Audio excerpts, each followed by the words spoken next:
Careful because Kawana's caught him out with a couple. Oh, perfect parry. See with the light. What a whiff, punish. That was amazing. Check this out. Did you see the setup? Caught him out with a couple of EX fireballs as well. Look. Can he throw you? He whiffs a crouching light kick here. Because if he does the jab here, it hits media enough so that the Super 1 and Super 2 are actually not going to be punishing. This is a setup that I should probably use myself a lot more, but it's a great way to pressure actively without being susceptible to Super. The only thing that beats it is an ODDP, and if you ODDP in this spot as Kawano, you burn yourself out. So Ending Locker knows it's much more likely for Kawano to try to go for a Super here. Very smart.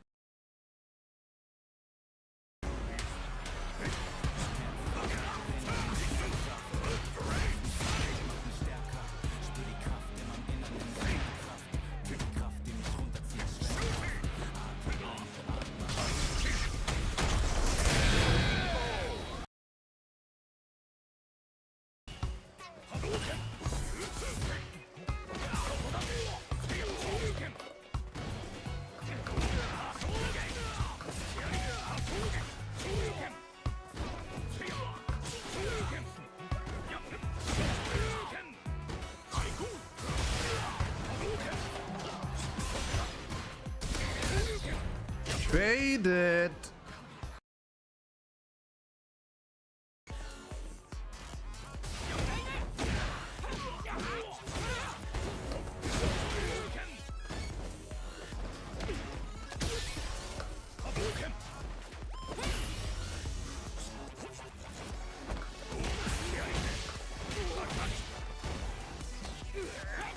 Wake up throw.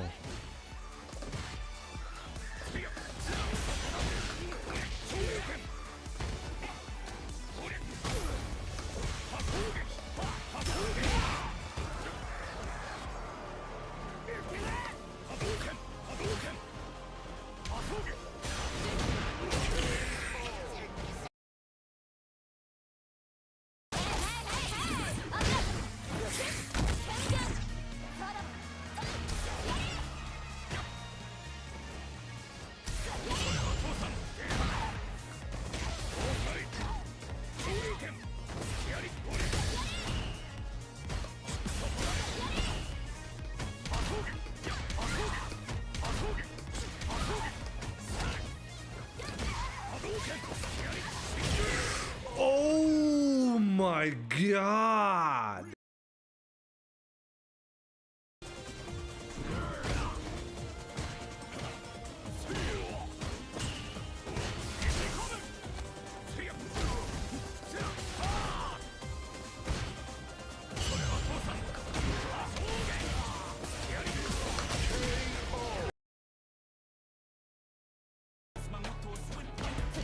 It's unbelievable. Why can't I not catch him dashing?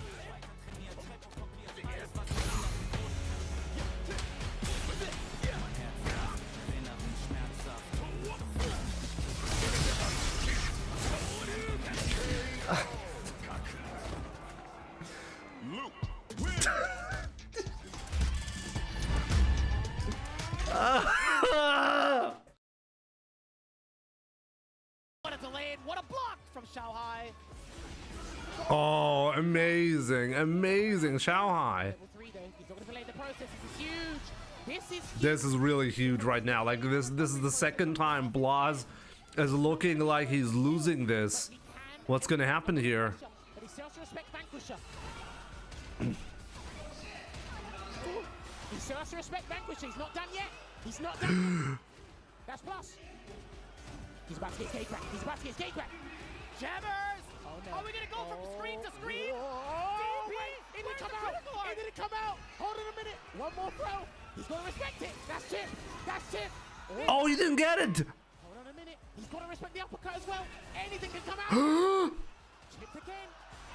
Wow! He got it! He got it! No way!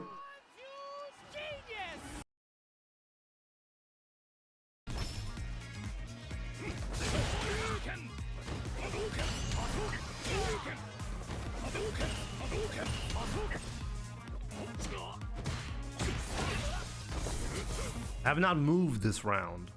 Let's try to beat him without moving. Oh no, I moved a tiny bit.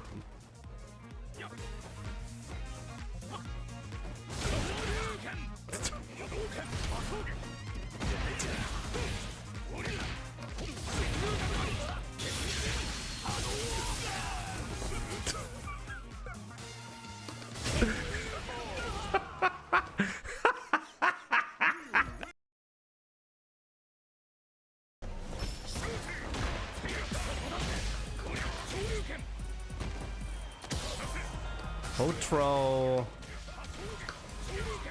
Urameshi, good to see you.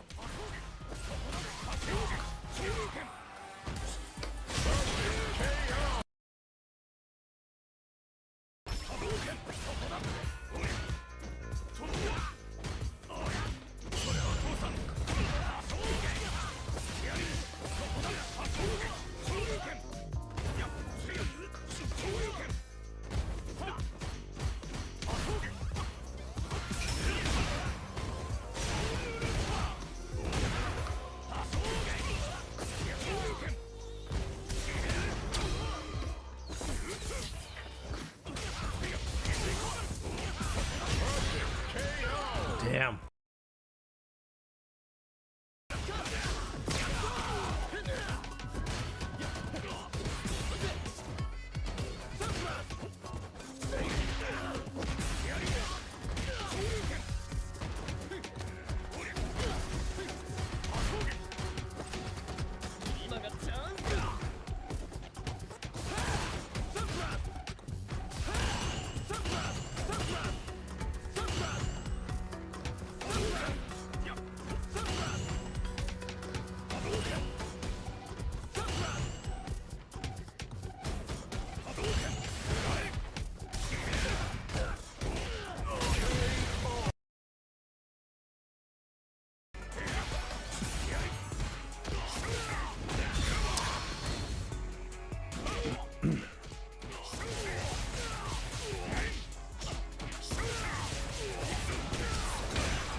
Oh, let's go!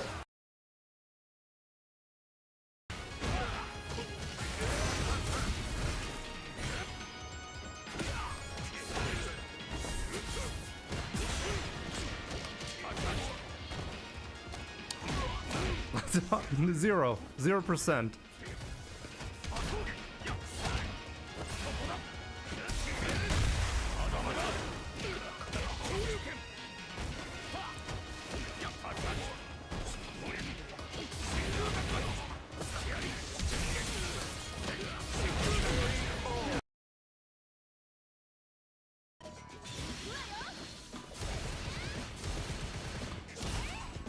This is gonna be extremely difficult to do. You can go for the full thing, by the way.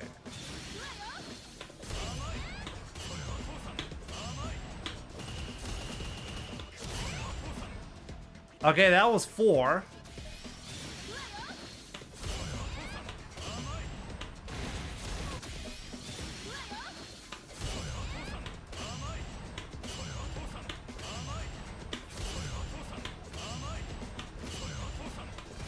No! 7. I got 7 again.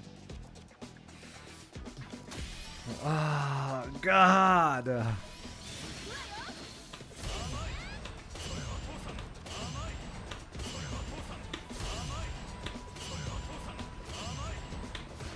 No!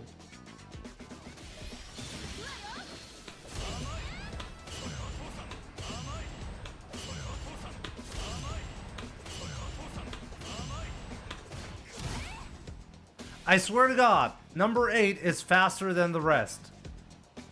Maybe I'm going crazy, but I feel like the number 8 is faster than the rest.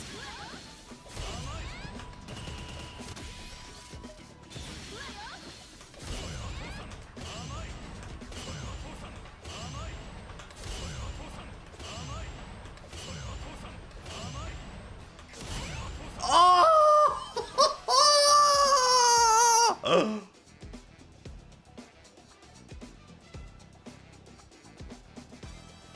Oh my god, I got the full thing. And I told you guys, hit number 8 trolls you. Because it's actually way faster than the rest. Holy shit. This is difficult, Jesus. How long did that take me? That took me like, what, 2 hours to get once?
Oh no! I need a heavy DP. The light one doesn't combo.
Shinakuma. Let's see how hard he's gonna kick my ass. Because I forgot how difficult this one is. We're gonna play the fireball game against him. Of course he gets free double fireballs in the air. I should not be challenging with fireballs, right? Oh, we got a knockdown. Let's go. Oh, he's called the true Kuma. Do you see how fast this is? Wow, I can't react to it, even though I'm almost full screen away. Oh my god, okay. I should not be playing the fireball game against this.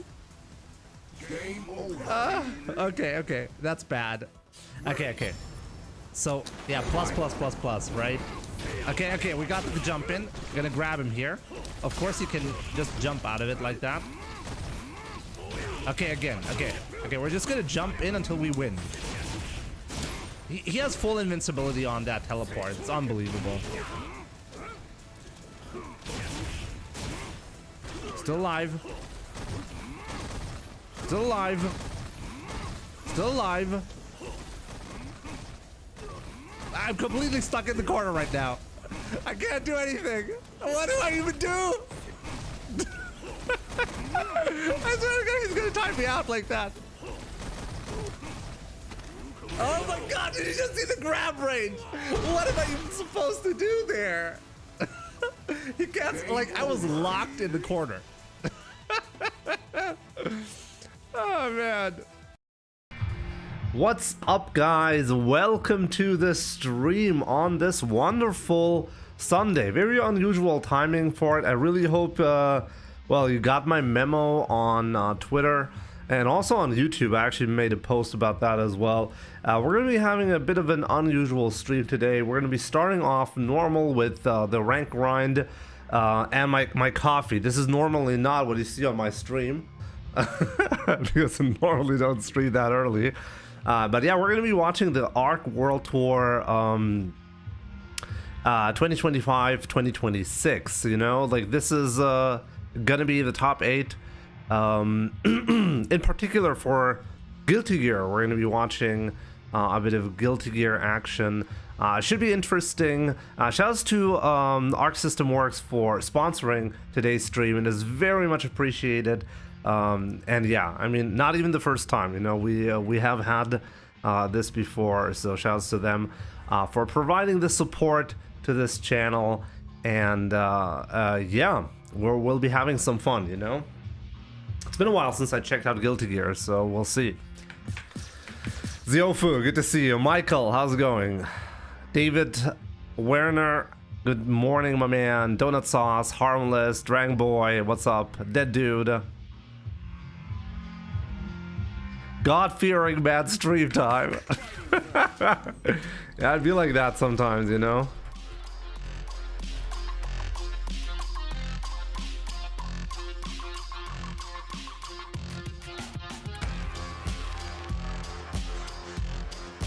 It'd be like that sometimes.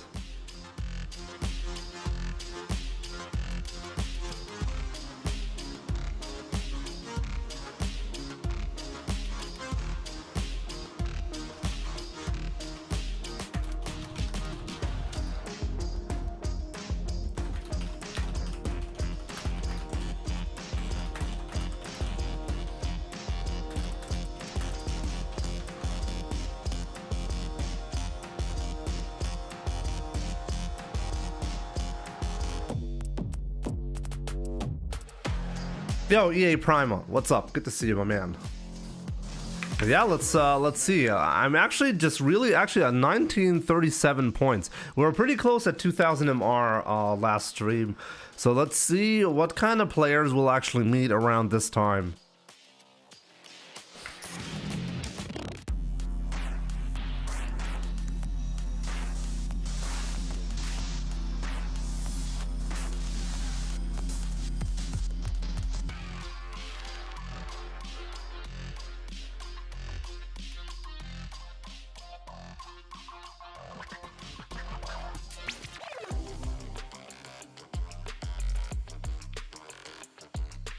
Let me see if my commands, do they even,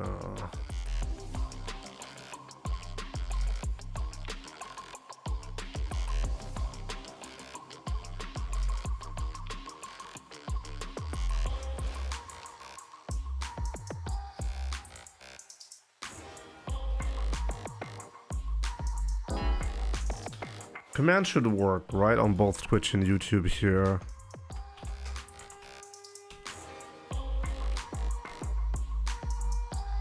I see.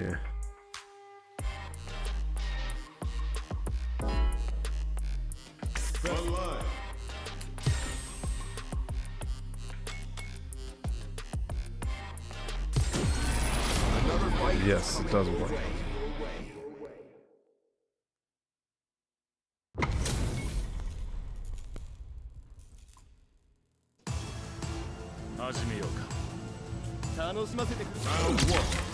Yo, Dark Dragon and Miguel, good to see you. Why is Stone Vessel playing at this time? And why is he even crazier than normal?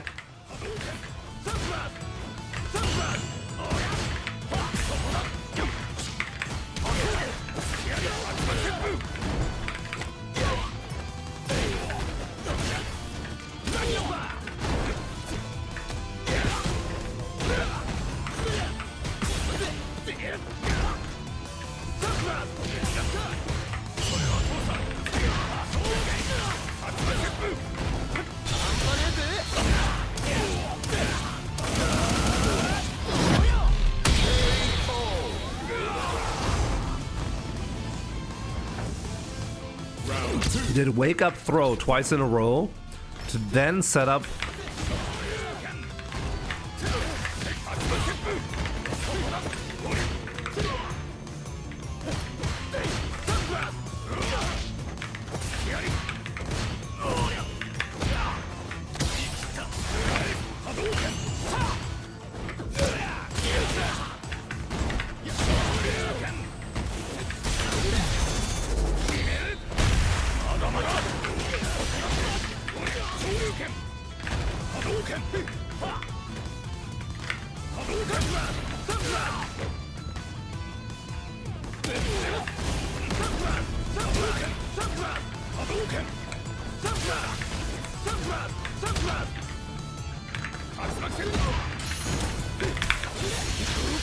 I cannot believe he almost got that comeback.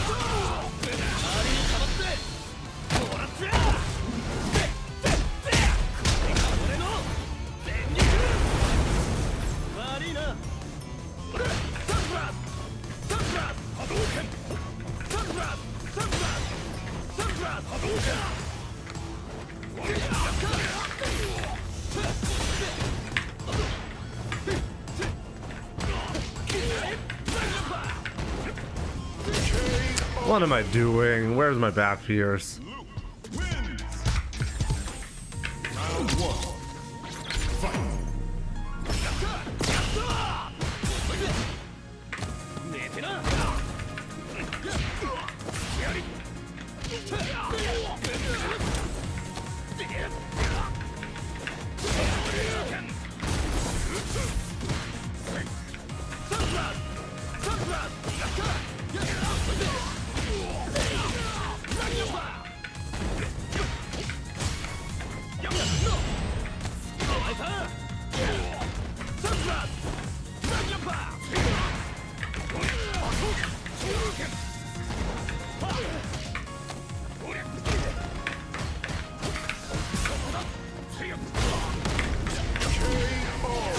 I know you're not going to be doing super here.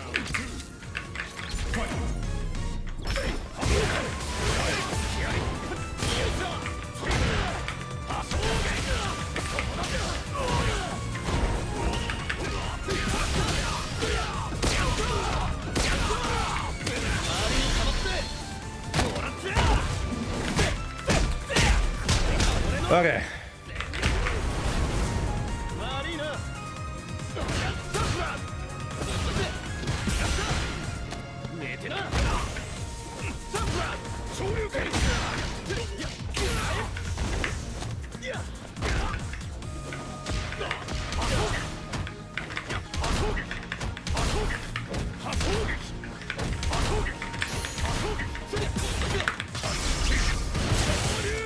Fair enough.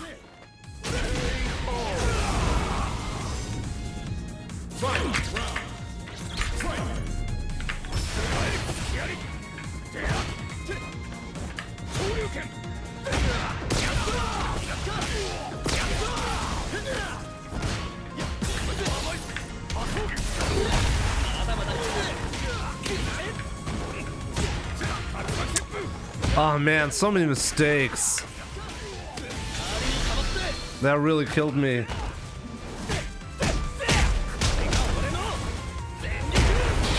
Ah. Stone Vessel rarely backs off after a drive rush, so I figure it was worth it.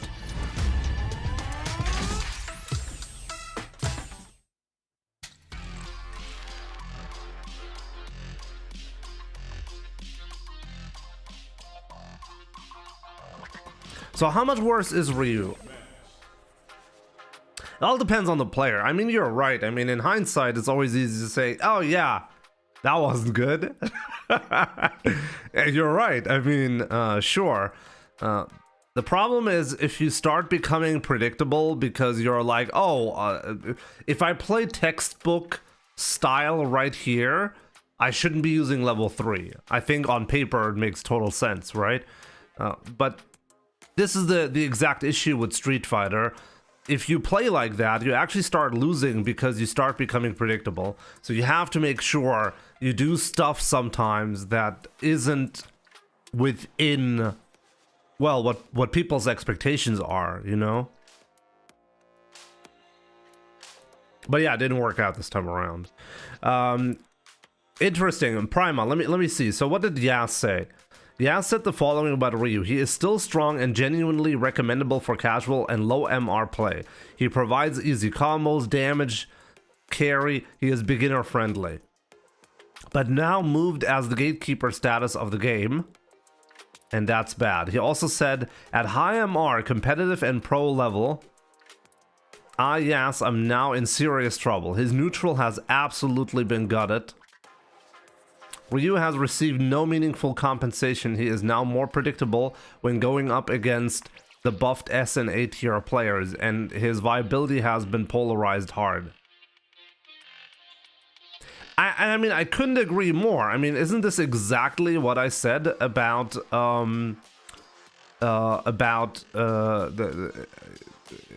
like, this is exactly what I said about Ryu in the current state. In my opinion, in the last season, Ryu's biggest challenge was actually being too predictable with the things, the very, very damaging and strong tools that he had. So yeah, you can find those clips where somebody gets absolutely destroyed by 1 or 2 reads by Ryu. But then you can also find clips where so many strong players, and I mean at Capcom Cup you saw this as well. Ending Walker did not make top 16, and he is the only Ryu player that actually played Ryu from start to finish, right? And he did not make top 16. And Ending Walker is a player we're expecting to make it far into any event. So why did that not happen? I mean, you can argue, well, the other players played better, but part of the problem for Ryu is simply predictability. He's too predictable. In the previous patch where he was supposedly broken, he was too predictable. I mean, that was also the case. So now he's even more predictable because he took away one of his only tools to play a strong neutral game. And it was a very powerful mid-screen pressure tool. You took that away, and now he basically doesn't have anything anymore. So now what? Do I think Ken is officially the best Shoto now? I mean, Ken only received like minor buffs, right? But when it comes to the character strength, Ken was on a similar level compared to Akuma and Ryu. Honestly, I'm not even sure what they did to Akuma, but yeah, I mean, surely this is not going to be looking... I mean, Akuma and Ken, in terms of a raw tournament performance, did equally well compared to Ryu. So I'd be shocked if we didn't see a significant decline in Ryu play this season.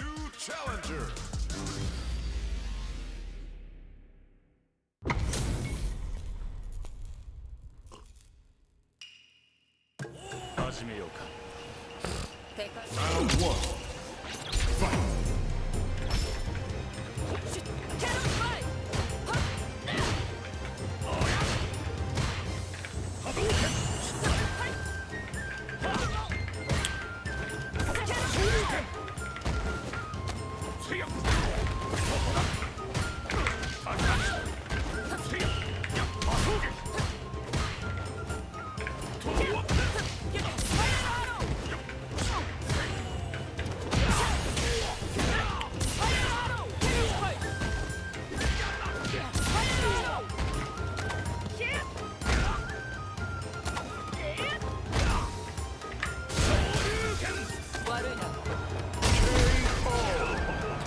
Emotional venting from people are those who haven't internalized that competitive fighting games live or die on depth at the top, not comfort at the bottom.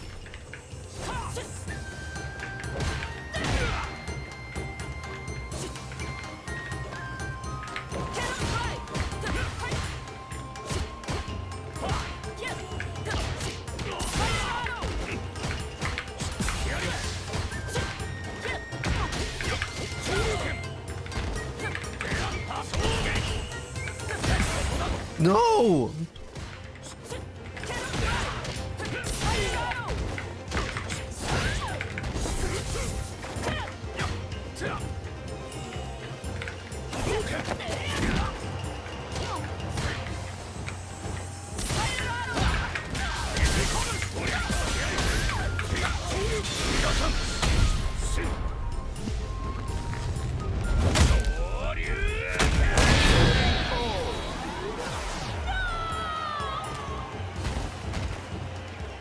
Do you ever play any other characters? Sometimes, yeah. I have a bunch of characters in Master Rank outside of Ryu, but I don't really play them.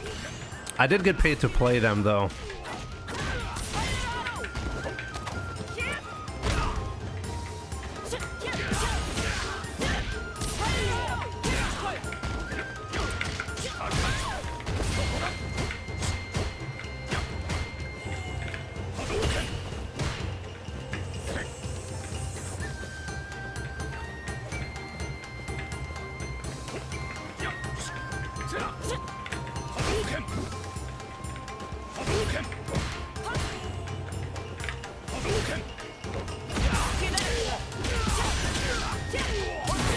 Can't get away with a single crouching medium kick against Phenom.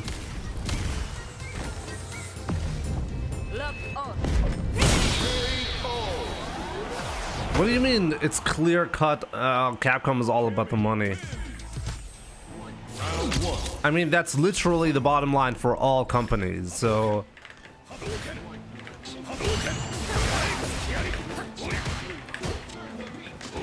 And one thing that is interesting is, like, they're not perfectly monetizing Street Fighter, so clearly something is going on.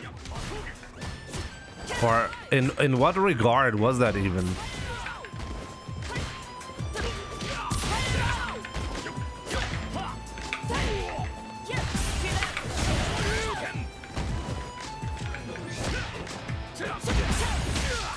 Phenom is so good with this.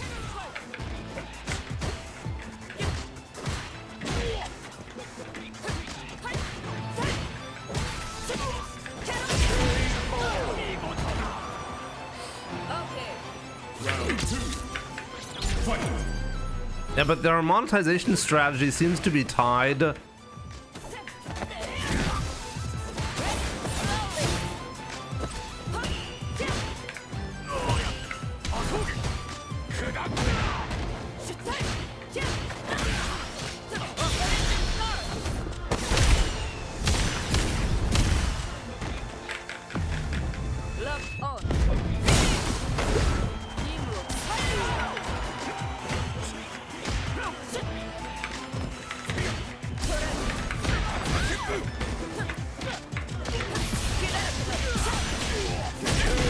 Damn. GG's.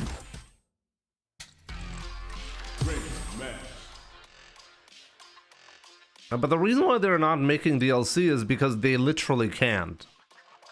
I mean, it couldn't be more obvious, right? When you have like easy monetization, the most lucrative monetization that you can pull off, but you're not pulling it off, it means that in the back end of your company, there are tough decisions that Capcom is currently making, and the decisions are probably made because they simply don't have developers. They don't have enough developers to develop all of the projects that they want to produce. So they're cutting the DLC for Street Fighter, including very lucrative costumes, and prioritizing other RE engine projects instead. That's the sacrifice that they're making.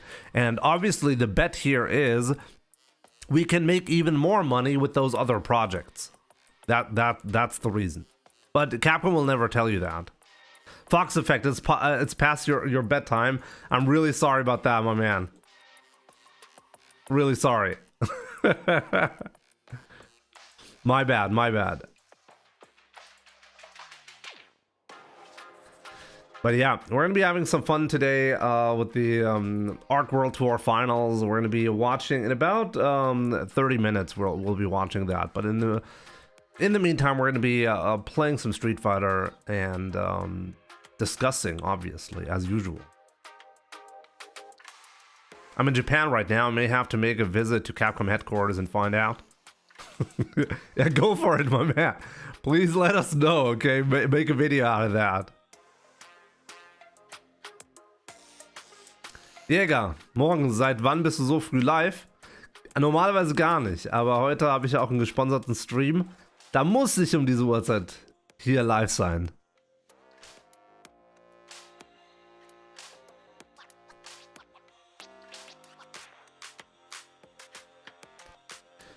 Let me see, I feel like I missed a lot of comments. J Blue, I wonder what Capcom will do with Gouken, Sakura, Sean, or Dan if they were to make it into Street Fighter 6. And we'll see, they'll probably have Drive Rush, you know? So does the rest really matter?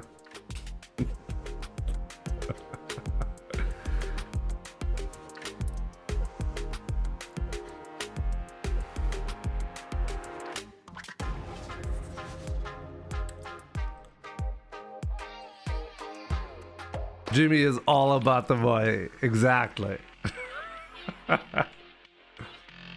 Like this is something I always say, you know, at the end of the day, companies are always about the money, because if they aren't about the money, they literally don't exist. They don't get to exist. That's like saying, oh yeah, you're all about breathing, dude. Oh yeah, I see you. You're breathing right now, right? Yeah, because if I don't do that, I literally die.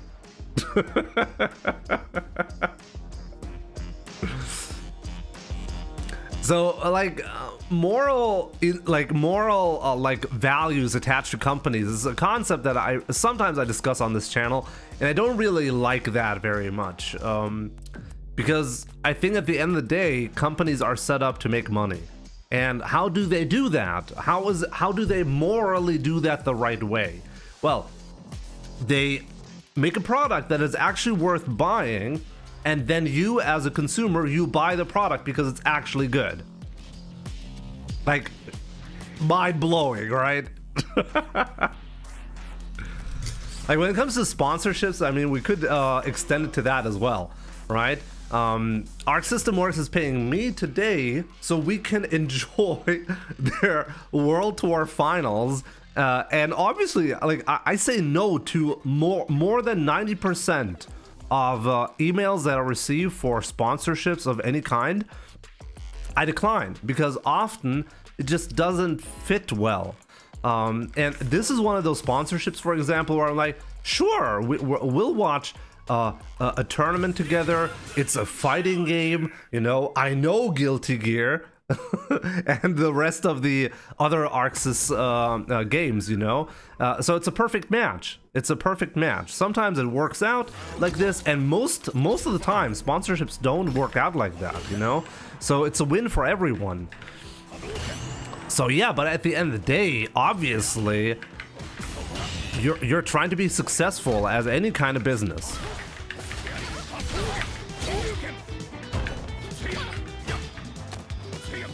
Finals are today, yeah. Ezra. As I said, we're gonna be watching in about 30 minutes from now.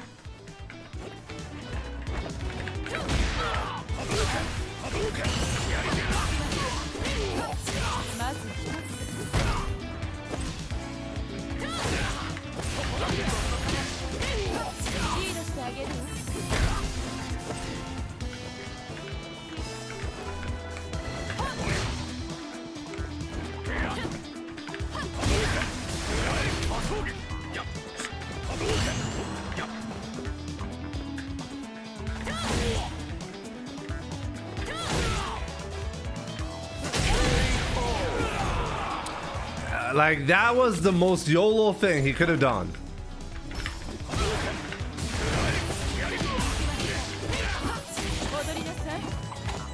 I actually did play a bit of Strive, but it's been a long time.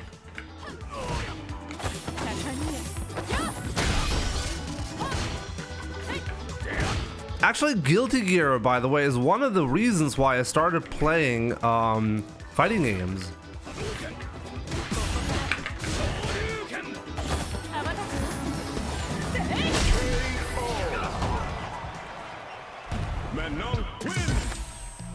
Round one.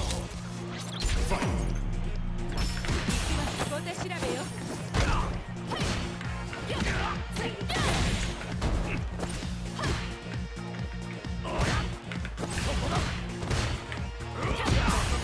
Hey, you see this?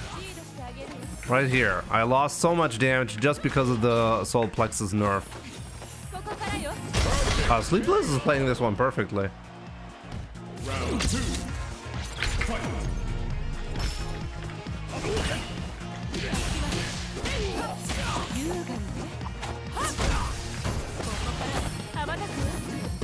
And not a single mistake so far.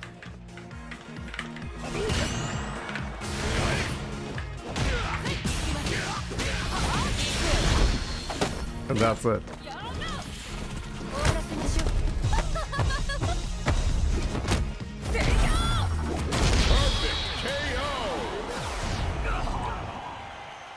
Manon wins!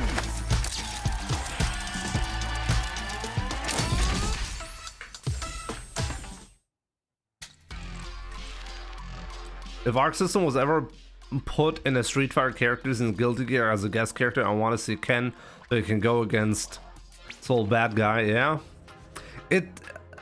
I mean, we do have these kinds of guest appearances a lot more nowadays, right?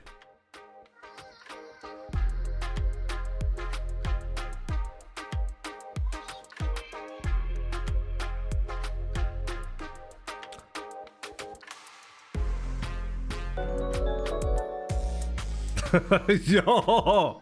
Hello, my favorite streamer. How are you and how's Alex's character coming along? Eyes emoji. My man, Big K. Dude, thank you so much for the big support. I really appreciate it, as always. Good to see you. And yeah, at this unusual time as well. Alex, I'm going to be making a YouTube video about Alex soon. I had a couple of really interesting fights against him. I feel like I have an okay understanding of the character at this point. I think Alex is actually going to become a pretty strong character, at least annoying. Obviously, I don't really know some matchups, how they're going to be going. Round one. Fight.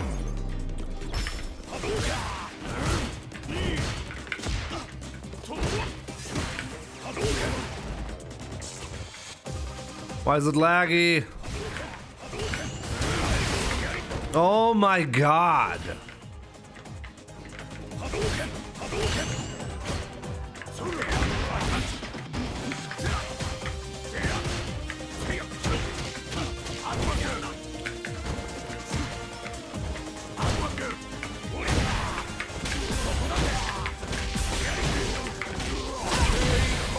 Rogar, what's up, my man?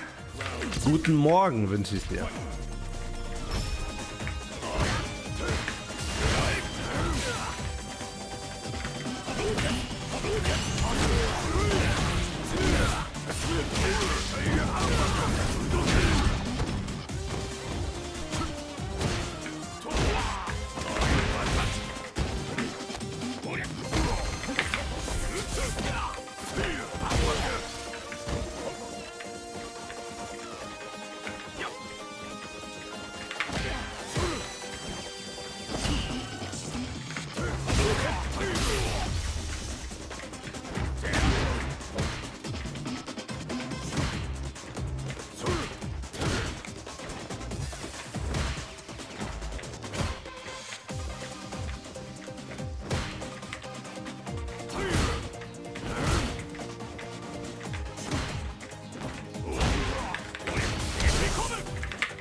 Well, like, is it normal to only get difficult matches this early?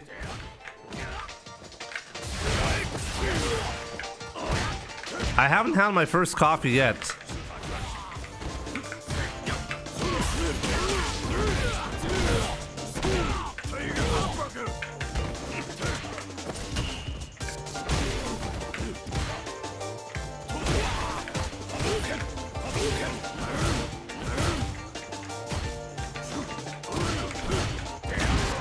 Ooh, right. That does give me a hard punch punish.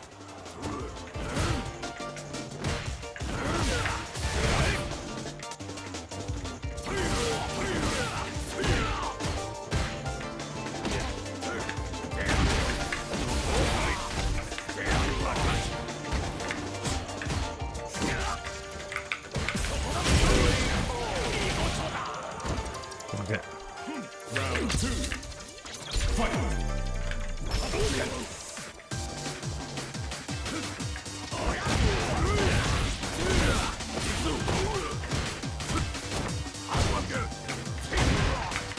Uppercut.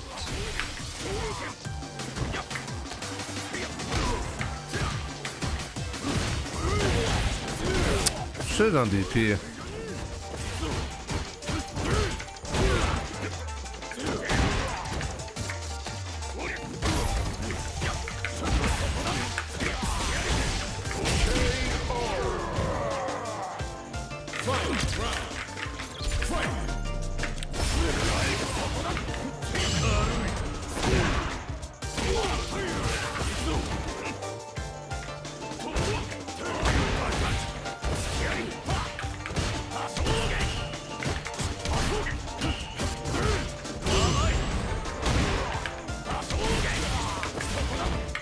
Oh, what?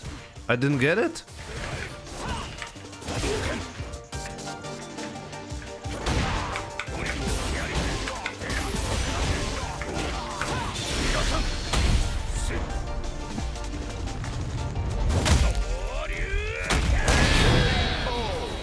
There we go.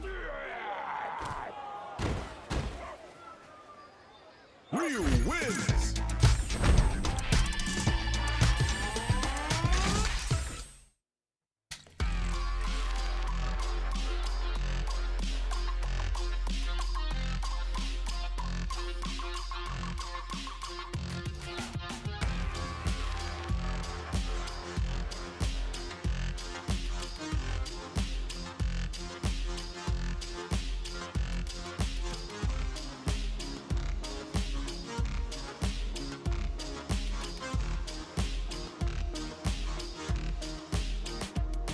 Just remember, Jimmy, you can now DP in the corner after the hard combo.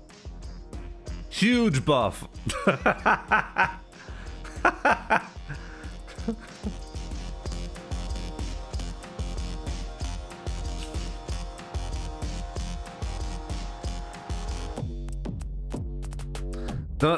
One of the few moments where this is actually going to make a difference is when you're landing a DI and you get the wall splat, and then you don't want to spend any meter. Now you can do, like, the optimal conversion used to be hard punch into medium Hasho heavy DP. Now the optimal conversion is target combo into heavy DP. That is one of the few moments where you can easily optimize. Technically, I guess you could try to do more hard punches in the corner in general, even in grounded, because you can hit confirm into the target combo.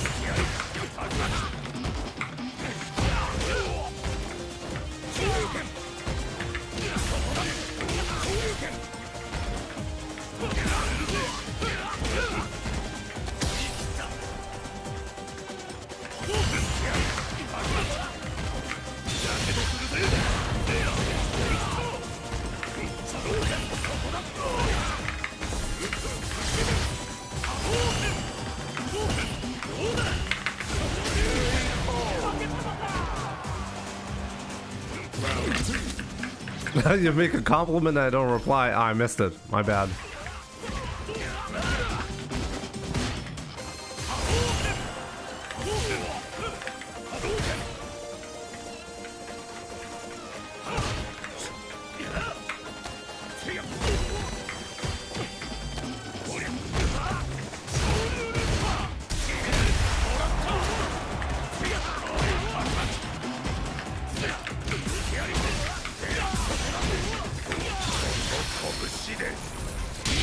I think Capcom should really focus on legacy and tied / related characters though. For example, I'd love to see Guy and Mike Hagar in the game. I think they have a tendency to bring these characters, you know, like we frequently see characters that are beloved and haven't seen a return in a while. It's just that you have so many characters to work with. Obviously not everyone can make it, and with every iteration of Street Fighter, it's less likely to see your favorite character.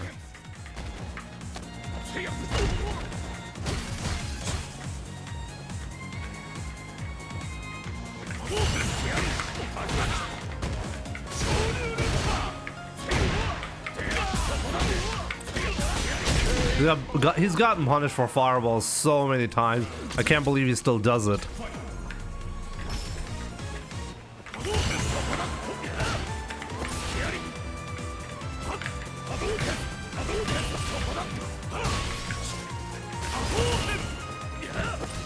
Ugh.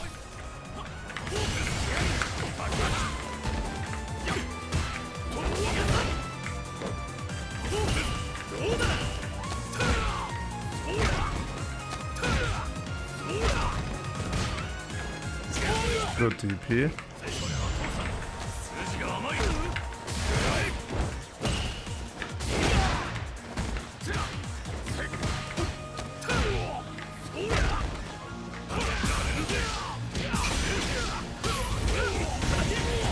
You can't, maybe you can't get him. I mean, maybe that's good enough. Is that good enough? Yeah. Good stuff, good stuff. Rogar.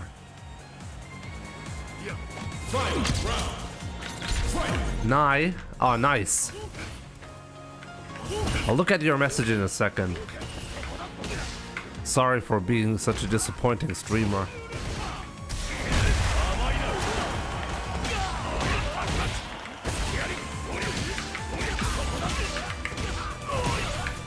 Oh, maybe I could have actually killed there. Good morning, GRTC. Good to see you, my man. Hope you're doing great. Yeah, I could have definitely killed.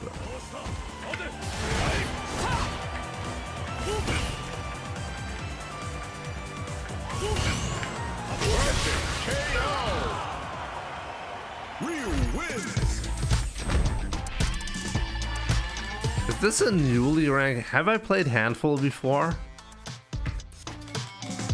Yeah, it's such a rough time there.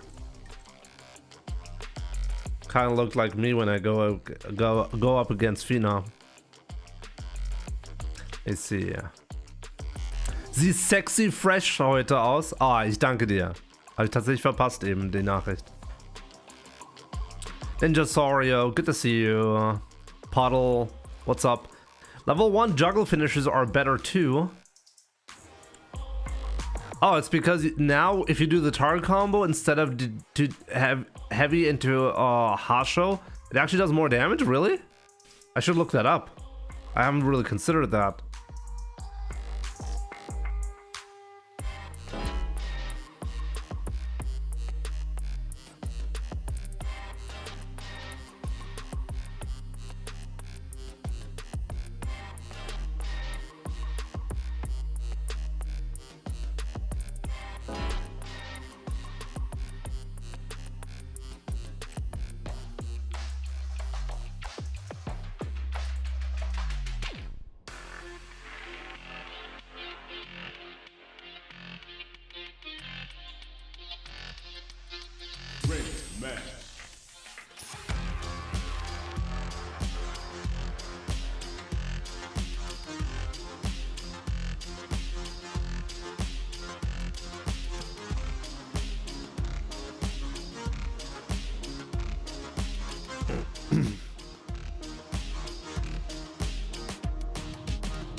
I wonder if the next Capcom fighting game would actually be Capcom versus SNK4.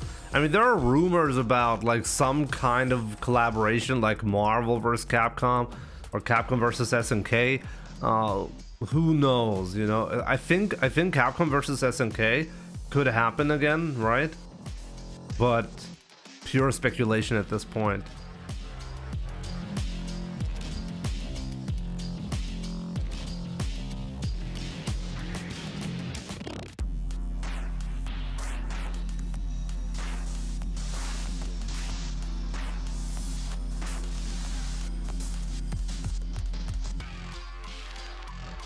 Ultimately, the extra damage combos that you were talking about are situational at the corner, right? Yes. I mean, like, don't get me wrong. Like, basically, you get more damage without extra work now. Like, these situations, they happen. And when they happen, you get a bit more damage now. But it doesn't really compensate. Like, first of all, those are rare situations. So, that's not a common thing to get more damage on. And it's a great way to tell Ryu players, hey, you got something, you got a buff, you know? Let's not talk about solar plexus, you got buffed right there. The solar plexus really does. It's a massive nerf, okay? Let's be completely clear. It's a massive nerf, and I don't think, the only thing that I'm happy about the nerf is, like, nobody's gonna be bitching about Ryu anymore, okay? Like, nobody's gonna be bitching about Ryu anymore. And by the way, like, the damage buff that Ryu received on those combos is 100 or 150 damage. One jab is 300 damage. Please remember, okay? Like, that's what we're talking about here. People will probably still bitch about Ryu, but I think it's easier nowadays to counter because I'm pretty sure there's going to be a massive discrepancy between people bitching about Ryu and, well, the actual,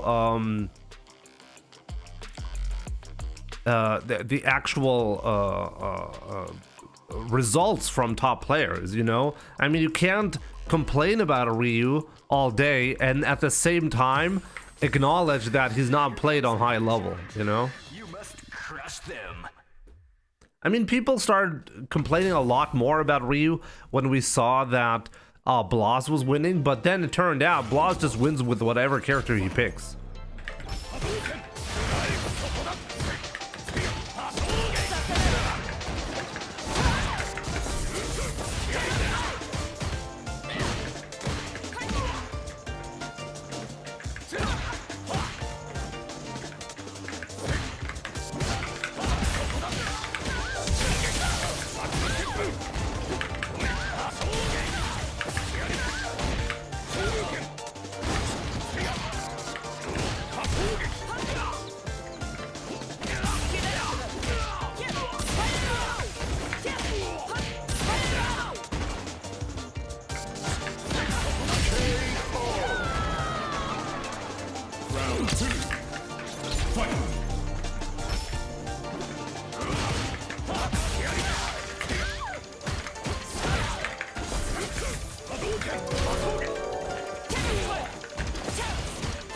Jimmy.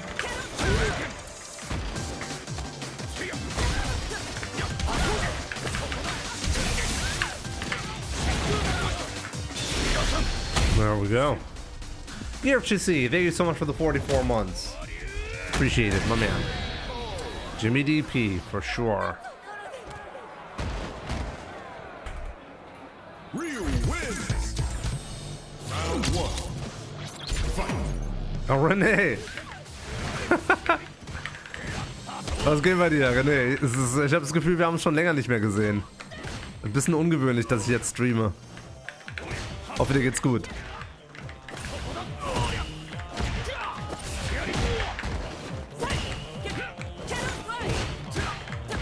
Only Akuma, what's up?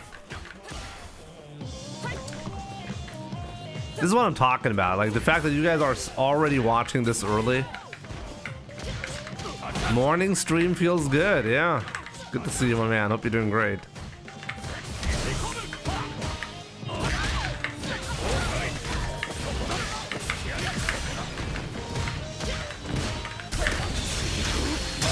My bad.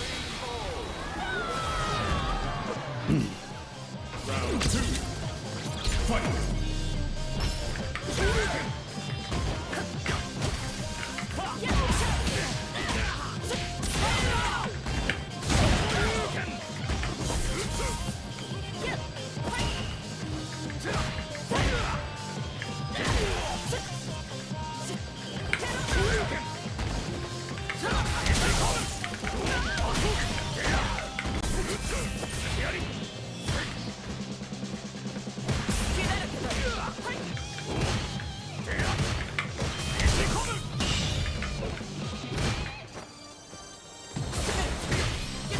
How can I kill him here?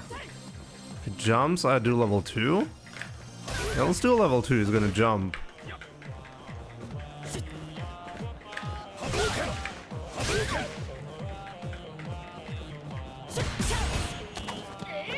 Maybe he's not gonna jump. Ah, I shouldn't have trolled so hard. I'm pretty sure he could have actually killed me here. Oh, maybe it's still gonna kill. Oh, wait. Oh yeah, it's still gonna kill. Okay. Maybe I shouldn't be trolling this much.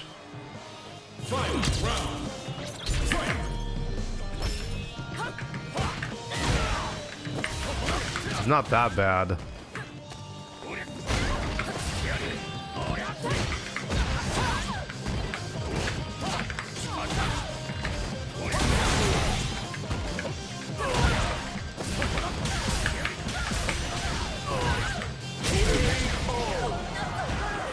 It's kind of funny. I started this stream, by the way, with 6 losses in a row. And now I'm at 6 wins in a row.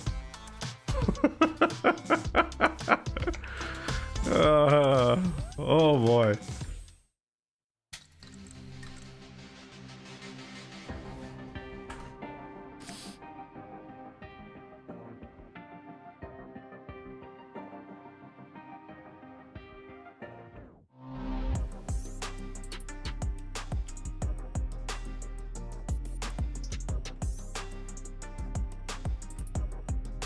Any tournament early morning now? Yeah, we'll be watching tournament actually now. I don't even have any time anymore for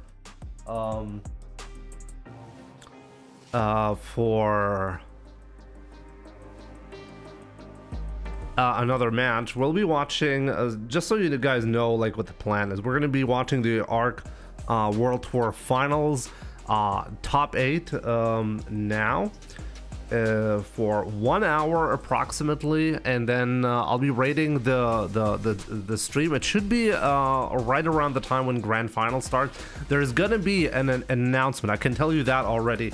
Like this stream, by the way, is sponsored by ArcSystemWorks, in case you didn't know. This is I think the 2nd or 3rd time they're sponsoring a watch party, so we'll be watching the tournament together. And at the end, when I'm rating, stay tuned on the official channel, because there are going to be announcements made there, so definitely don't miss out. So yeah, now let me set this up so we can watch the stream together. Yeah, matches are running and we're watching 1 hour of it. We are watching 1 hour of it. Let me see. I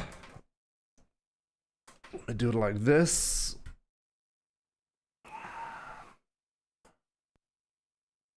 It means big advantage. You can get an early hit, but he hasn't been able to find it. Daru again running all the offense. Gobo at least has. Let me refresh the page just to make sure it's really up to date.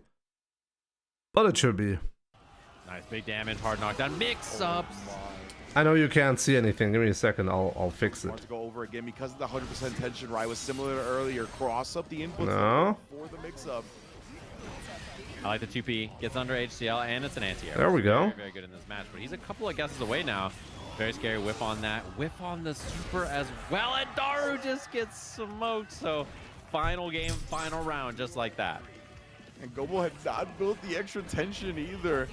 Did have burst available, but that definitely could have got baited. We are at one more round for the. I think this is the first time I actually see I was gonna say he didn't get a plus frame behemoth there, but the Gold Lewis HCL. I like that he dashes into Dickinson. That's really his full name. He doesn't have as much God damn. I remember back the DLC announcement. Or immediately spinning his burst back. Oh, shot to get rid of the note, just runs under the chemical glove. Bro, he brought out the minigun 2S buffer. He's been very strong now for a while. Big hit away now. Jump the Yeah, like if you have any background information, it's been a while since I've seen Guilty Gear. But yeah, I'll definitely give me that. Literally see Gobo switching his blocks. Getting away. Yo, Phantom, good to see you. He's still in the mix, but still Yes, I like Guilty Gear. And fortunately, ArcSystemWorks has sponsored a watch party. He built the burst, but it's too late. And just like that, Daru, cleans it up. And look at his face. Oh my god, coming down to the wire. Pop it up to the crowd. Dude, he P source, good. Oh man, it was all down to that. But Gobo, the resolve. But give me a second. I'll be making some changes. Yeah, exactly. It looks almost to me like I was like, you gotta switch, bro. Like it looks like he knows what to do against Gold Lewis. It looks like none of the usual playbook is gonna work, but Gobo knew, right? He made a couple of adjustments to the gameplay, made it an extremely competitive set. But Daru in South Korea on home turf defends his life, manages to move on to the top 8. Yeah, was there like a single person who was like, nah, dog, he's down 2-0, lock that Gold Lewis in. Keep that on. I think everybody was basically like, this Gold Lewis might have to go. So I think fair enough to him for knowing that was the matchup that was going to be the best with, and then making the adjustments to clean things up, get a 2-2 set, put himself in that final chance to clutch things out, and it was a good one. It was a nail biter between them two. So yeah, I'm curious to see what kind of announcements are going to be having. So we've had some scrappy ones so far, and they've been real good in this top 8.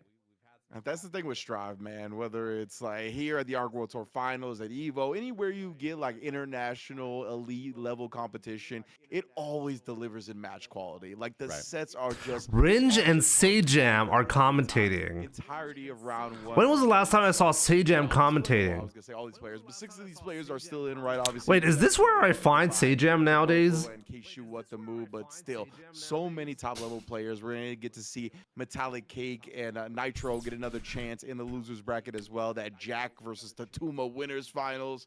So amazing.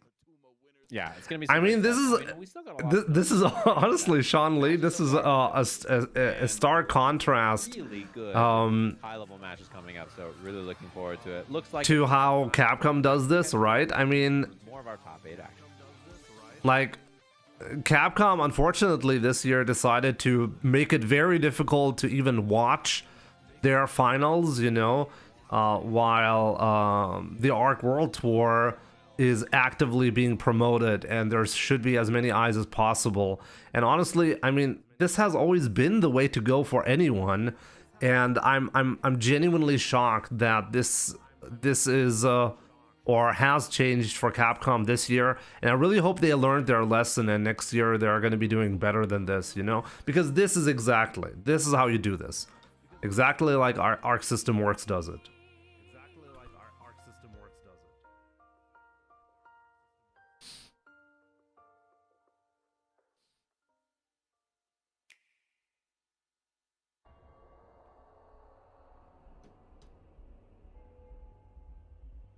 Real talk, Sajam looks like the YouTuber Mr. Beast a little bit. I guess? A bit. I see why you say that.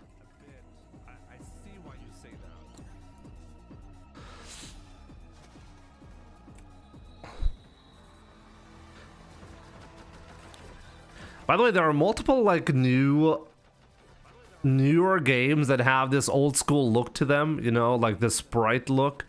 I should probably get more into games like these again. I feel like there was something lost when we moved away from that era.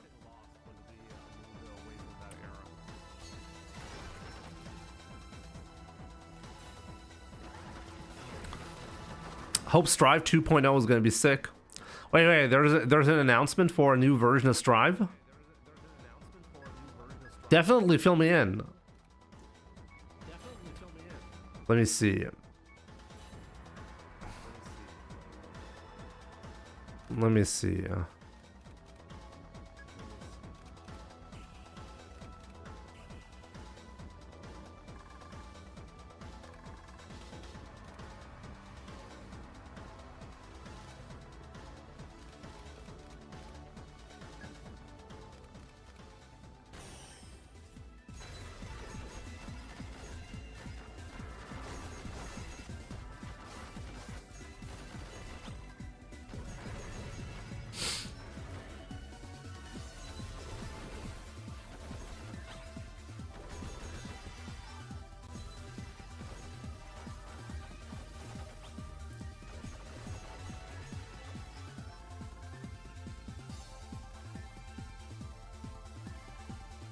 Oh yeah, wait a minute. I just double checked because I remember hearing something about Guilty Gear Strive 2.0.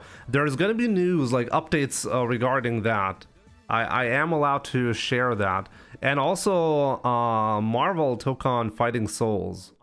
You can look forward to updates regarding these two, but I'm not sure like what like the announcements are going to be. Obviously, I don't know what the announcements are. But if you're into Guilty Gear Strive 2.0 and Marvel took on Fighting Souls, there's going to be some kind of announcement here today. You're gonna learn today. Think our best makes you invincible? What? Big sight ain't cutting it? More where that came from.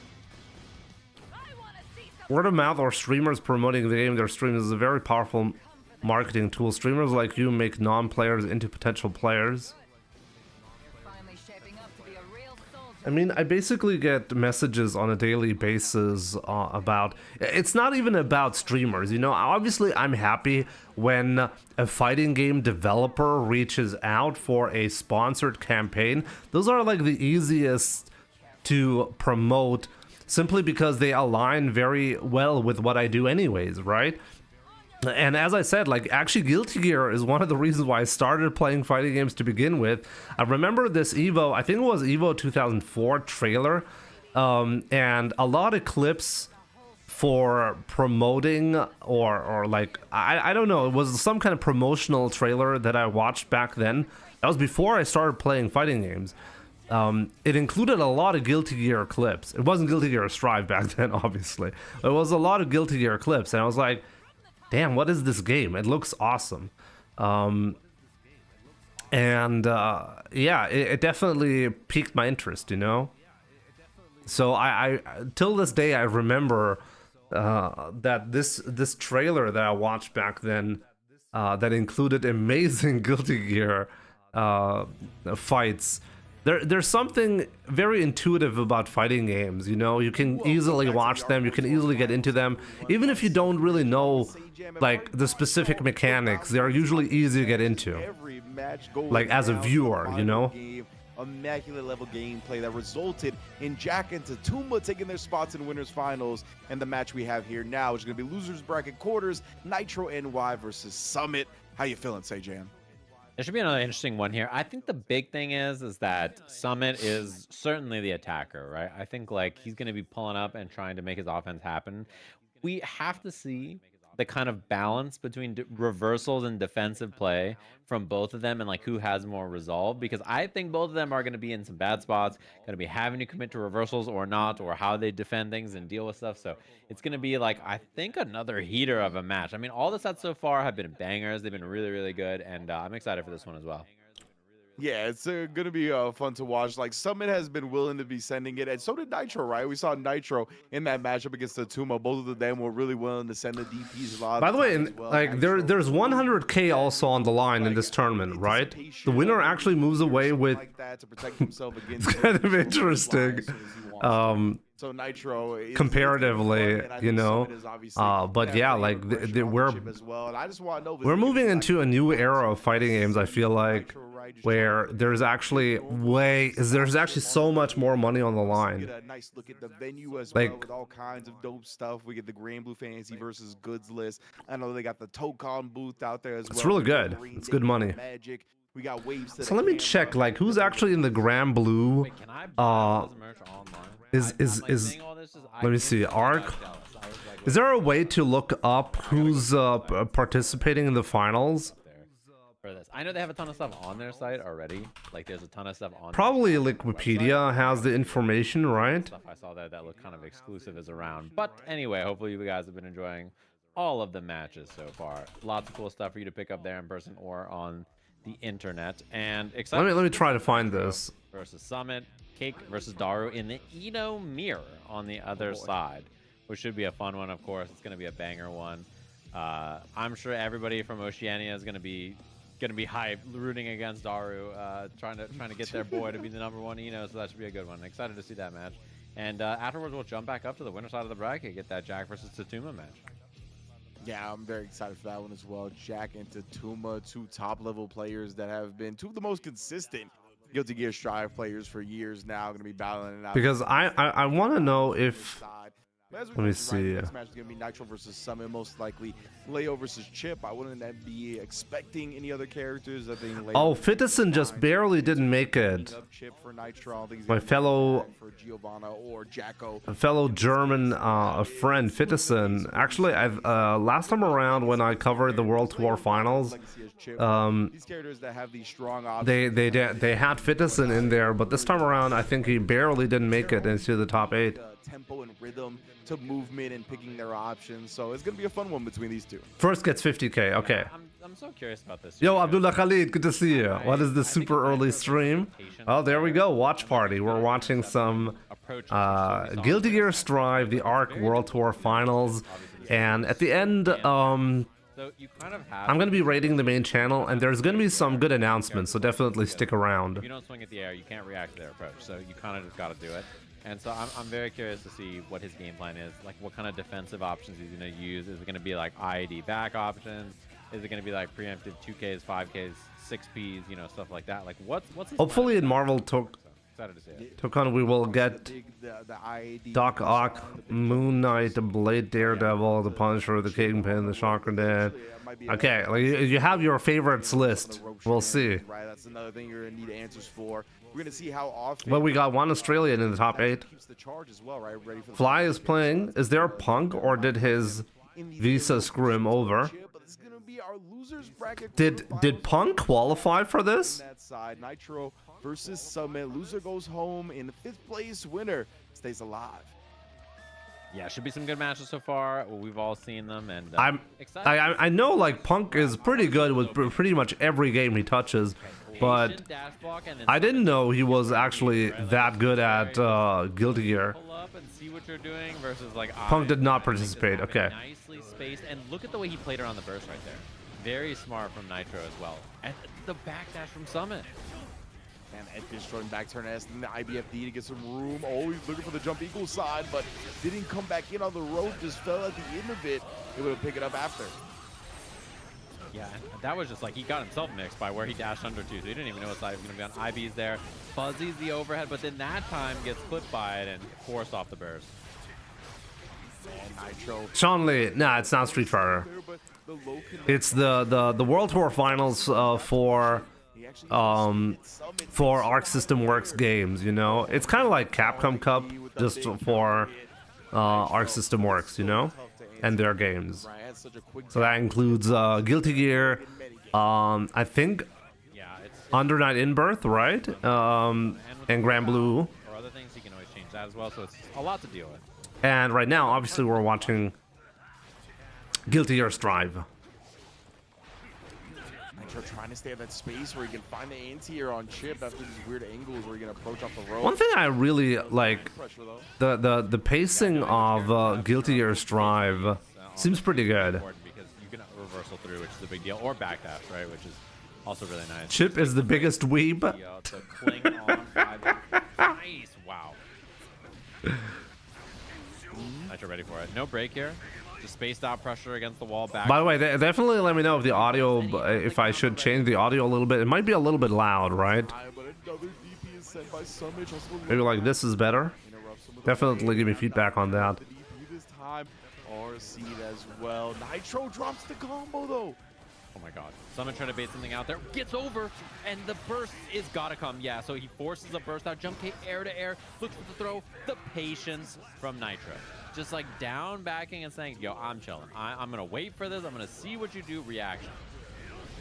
Yeah, for the tech throw as well. Just to sit there. Know someone was most likely going to be active with something. Nitro has some good wins in Strive. Dash 5P check. Is there a clear, like, Okay. IB's at the other a side. favor to win this whole thing? On the flash kick after he tried to bait it. We saw a crazy delay from Nitro in a previous set as well. He's so good at that. Oh my. Like, is the Guilty Gear Strive community currently like dominated by a specific player, or is it more even like Street Fighter at the moment? We used to have dominating eras in Street Fighter, for example. Other side cross. Tatuma. Just before the burst, spends the super to try to squeeze through that extra bit of guts and get the kill. Or Tatuma. Does very smart right there. Spending the super, super good from him to know, like, all right, cool, I can spend this right now. You're not gonna have burst. I can try to get that last bit of damage. Really like. Oh, that. Chip is an American ninja, just like Kimberly and Raven from Tekken. Okay. And a weeb. Like, let's not forget about that. Switch up pressure with this Lava solid in, going all of Nitro's way. Then spacing out with that back turn S, but the FD pushes him out of range, wasn't ready for it, and the DP punished as well. RC trying to bait out. So the gameplay also is like as Flash there for the chip punish, so as obnoxious like Kimberly. a bit less damage than it could have gotten. No wall break. I mean, the pacing of Guilty Gear in general is really fast. So I guess it's like the discrepancy isn't as big. He's gonna force burst Yeah, here. he baited that, and that's probably gonna. Wait, is he gonna make the comeback? Down up though, he doesn't care about the side. He's second, so he gets the offense. Nitro. Yo, oh. Nitro, he's not. So backdash shimmies exist in this game as well. He's trying to hold it for as long as possible and does. It's so close now. Any hit. Tap dust in the front. I mean, he was committed. There's no bar. He almost made that comeback. That was close. He was like one gambit. All I need is the dust damage for it to connect. Great measurement by Nitro, but what just confidence to bet in that instance. Oh, tries the anti-air, but again, these falling like rope angles. It's so tough. The jump H's, the jump D's, they hit so low so quick. Yeah, and he can get on the rope, off the rope, air dash. Like, you know, he's got lots of tricky stuff, so it's very difficult to deal with. Oh, flash kicks to Alpha. Immediate DP. Summit, he doesn't care. Like, he's down to rip it. And if he doesn't, he takes advantage just like that. Yeah, we saw 3 DPs in a row right there. 1 or 2 from Nitro, 1 from Summit. Nitro trying to bait another one out.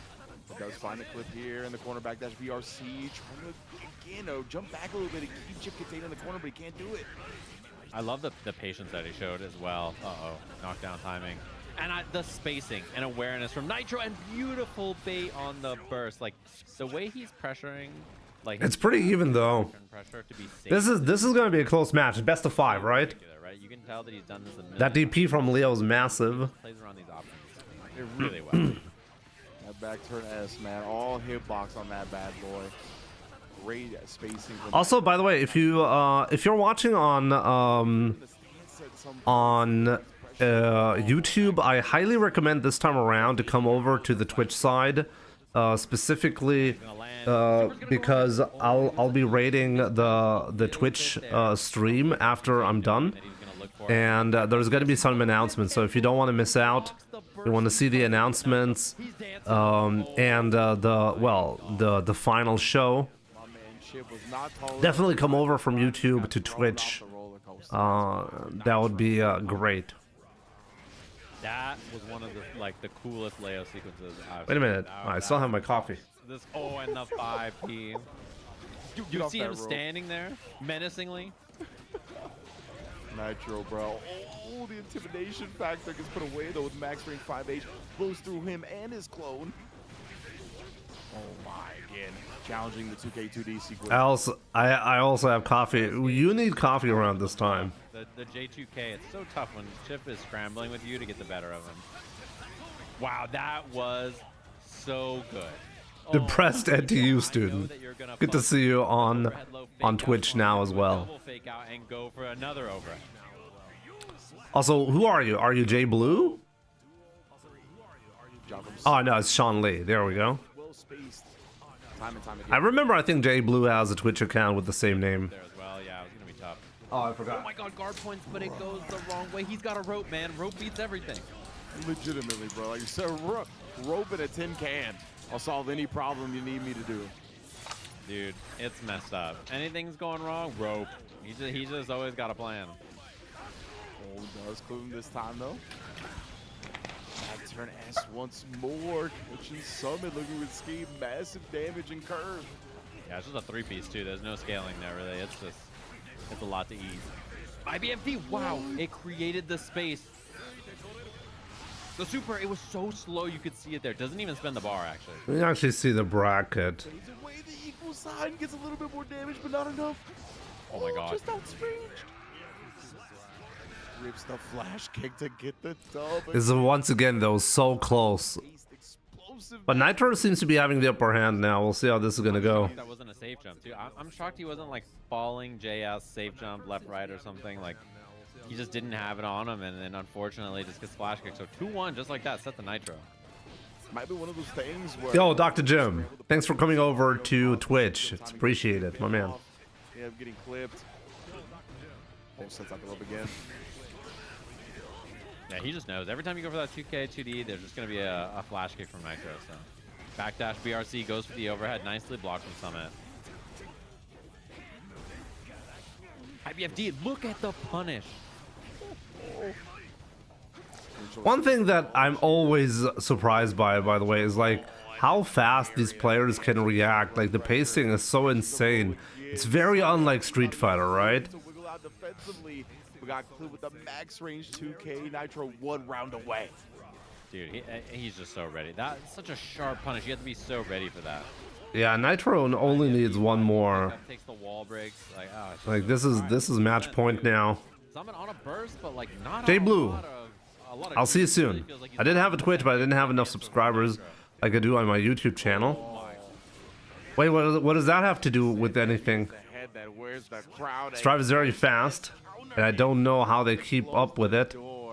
On Summit's Arc World Tour career. Well, not career, but life this tournament. I think it's hard to find the right pacing for your game, you know? In the future, but Nitro's going to be the one moving on in the top 4. I think in general, people prefer fast pacing.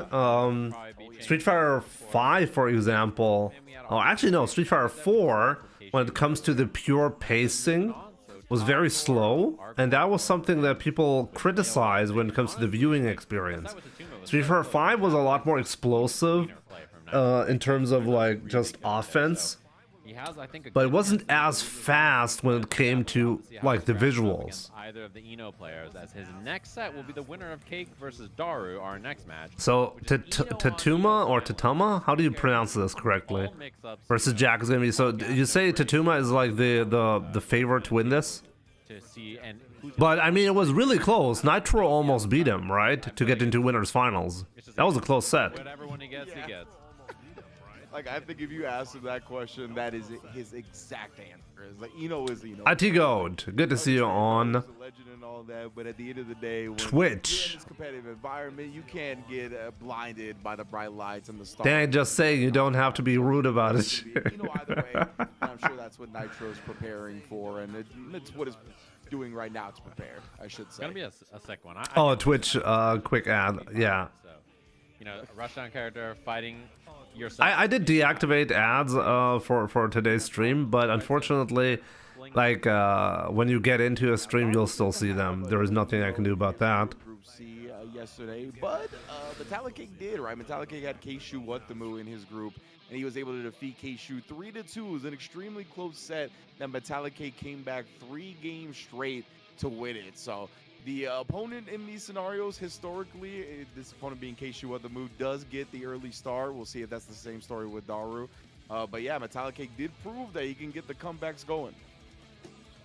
Yeah, and I'm also just like excited to see how this goes because I think there's a lot to prove here, right? Like obviously for Daru, and for We get the you, one ad when you join the stream, but we shouldn't get any more if we don't refresh the page. Like a little bit of like if a Cake wins here, he's gonna be like, I'm the best, look at me go. And Daru, Exactly. That's how it should work. If it doesn't work like that, definitely let me know, because that's something that would be odd. It's in his name, so there's that kind of that feeling of extra pressure of I am the guy. If I lose the mirror, like, who am I?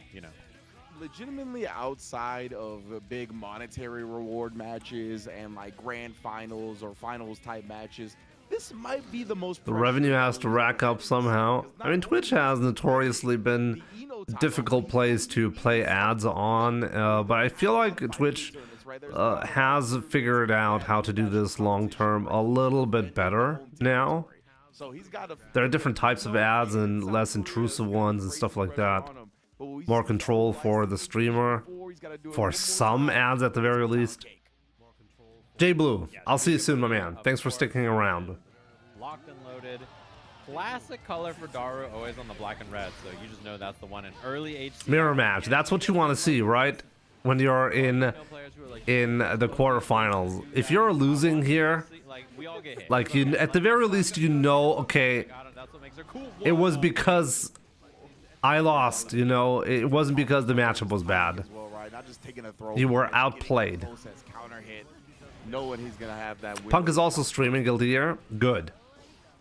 Oh, and 2P, he was being very safe around burst right there. The consciousness, but that immediate walk up bait on the deflect shield, like, that feels so bad. It's definitely a bit of a deflator if you get hit by that early as Cake.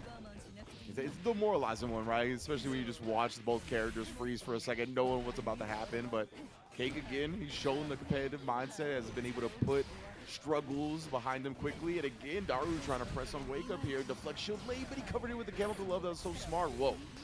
There is so much chaos going on. Is this normal for gameplay? That was all in, but no options work. Like Daru tried. It's actually kind of crazy. He just did a bunch of stuff and like, please get me out of here. Yeah, because on Twitch I can see the live channel section. I saw Punk streaming. Yeah, it's crazy. Wow. Honestly, maybe we should try Guilty Gear as well at some point on the channel. Good option. It's something you always do in the matchup is you swing low when you think she's gonna stroke. You swing high if she thinks she's gonna hover. The chemical love harassment coming in, doing a lot of damage from the tower. Oh wow, the low right there to open up. Wow, like, do you have infinite pressure with this character? That looked insane so far. And the gold burst blocked on Wake Up. He just swings with the stroke after, goes for the air to air. The fadeaway HCL, nice pickup from Cake. Oh my god, close to killing. Is it enough? It is. He stands on the amp, and game one, just like that, going to Cake after that missed Oki situation from Daru. Indeed, felt like Daru got out in front early, but again, that's been one of the characteristics of Cake, the endurance, the durability, able to withstand a lot of the punishment in the early. Even aerial, you're not safe in this game, and that pickup in the air was pretty tight, and he killed off of that. As a former Guilty Gear player, or even BlazBlue, this looks slow indeed. I love that he just hovered in. I remember when Strive came out, like, there were complaints about the pacing being slower, I think. I remember that. But then the complaints actually kind of slowed down a lot. Gonna be a wall break and the hard knockdown for the gas shoot. That sucks. Just getting hit by that 2K over. The problem is, like, when you have a new game, you're always, I mean, this happens with Street Fighter all the time as well, right? Like, according to Street Fighter players, when they see the new Street Fighter game, oh, this is not Street Fighter anymore, and then, like, at some point people get used to, like, the new visuals, the new style, the new animations, and then, like, that's when you really see, basically, okay, is this good or not? Like, the long-term perspective is so much more important as a result. Players gotta be very familiar with Daru, right? If he studied the habits, not just the tech and whatnot, he's gonna have a good idea of him. Striker, I can't tell you how much I earn, okay? Coming through to bring him back into. But yeah, I do this full time, and I mean, revenue. There are different revenue sources, I mean, Joker, for example, providing a lot right now through super chats on YouTube. One offensive sequence and Daru could have been in trouble. Obviously, subscriptions on Twitch and YouTube. revenue from videos that I make on YouTube. It's not just like the live streams themselves that make Damage, wall break. No hard knockdown, but a great spot. Fade away, HCL, Daru trying to make it happen. Dive, he has a chance for knockdown Oki here. Nicely blocked with the jump, the counter hit, maybe looking for a throw. It's like this is as expected though, really even on a mirror match in the top 8 of the Arc World Tour Finals, right? Both players passing like ships in the night. Row for Daru. As expected. Off the table, but a backdash is clean. Side switch into the open up. About to be burst for Daru. He waits for the burst, the patience from Cake. Blocks it in the air. And he has to punish with the 5H, but Daru with the immediate burst. Pilots the note up in the anti-air, loses it. The combo. Oh my god, it could have been a bigger combo, but it worked out okay as Cake gets 2 games just like that. 2 games to none up against Daru. The character synonymous with Ino. It's in the name. It's in the gamer tag. Yeah, it was a nice 2-0. Coming through. Between these two players, is Metallic Cake considered just flat out stronger? Or, I mean, they're having pretty close matches. We've seen him delayed overhead. This is a wall break if he wants it. And it is. Yeah, it feels like certain players like using Even the battle charts look almost the same for the statistics. Make stuff more happy with the tension later and not just spin it on YRC. Nice combo all the way to the wall there, looking for the HCL to catch him on the jump out. Street Fighter changes every time we get a new game. Yeah, and a lot. And honestly, I think that's really important as well. Ready for it. I think if you're just gonna be copy pasting your game, good patience I think on Cake. Like, I don't think that's good long term. Because why even release a new game if it's the same as the old one? Yeah, big damage on that wall break too. Got the charged dive kick as well. That's a big starter, but didn't get a combo off. It just hovers in and doesn't find anything. Delayed PRC close /6H. Chunky damage for Daru here. And looking for the burst. Doesn't bait it, but still gets another hit. Cake though. Oh, what? The super after actually connecting against Daru. He's going to burst, but of course, Daru's still ready with it, and the trade works out. Couldn't clutch it out, though. Couldn't clutch it out. It could have got scrappy. Like, it started to look like, wait a minute, like it's going the other way. Like, it was... How difficult is it to make comebacks in this game? I mean, Street Fighter 6 notoriously is getting easier, or Street Fighter in general, getting easier and easier to get comebacks. Led Metallic Cake to get Daru's burst.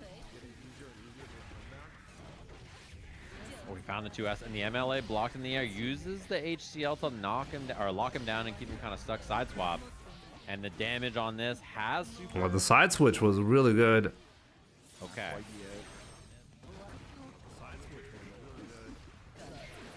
YRC, but he doesn't get much off that. It pushes you so far away that, like, you know, it's hard to really make a lot of offense happen. HCL hits, set point to Cake just like that. Wow. The opponent doesn't have RC meter. The YRC in that situation is a little bit decent, but we'll see. We'll see if this is going to be set point or not. Daru though, fighting back quickly, stroke beat into the tree. Getting the read on them was in this game you can get a big swing to turn it around. You know, mirror is also very volatile. It's basically on whoever gets the first knockdown. It feels like it. She feels really, really oppressive once you get the knockdown, and once you get the first hit going, the aggression on offense seems to be pretty wild. It kind of reminds me a bit of Kimberly, you know, because she kind of works the same way, where when she gets the first knockdown, like, there's a good chance you're not going to be surviving, you know, especially in the corner. The double note, he pilots it up a Cake, the hover dash, and just like that, eliminates Daru Ino and top 4 of the tournament in the Ino mirror. Wow, man, Australia, stand up, brother. Metallic Cake, represent.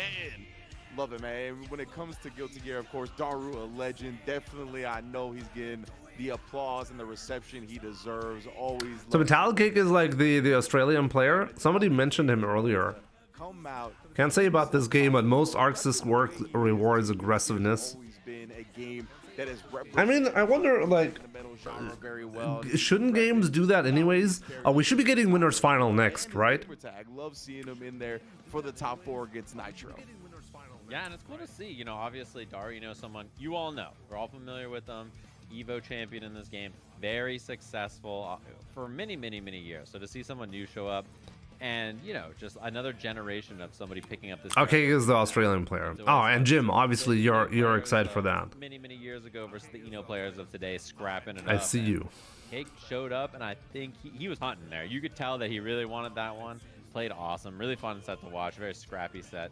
And it was cool to see their different approaches on how they handle defense and their offense, and also how they use the system mechanics and resources to defend themselves and, you know, run their pressure. So really cool set, and that sets up our loser semis with Nitro versus Cake.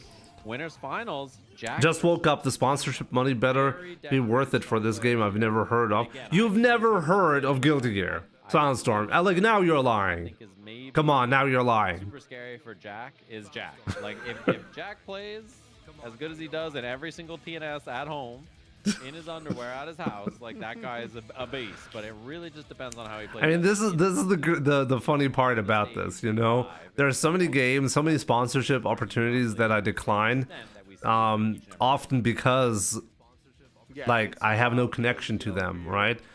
Guilty Gear, at the very least, I actually have a connection to, and obviously you guys know the game, right?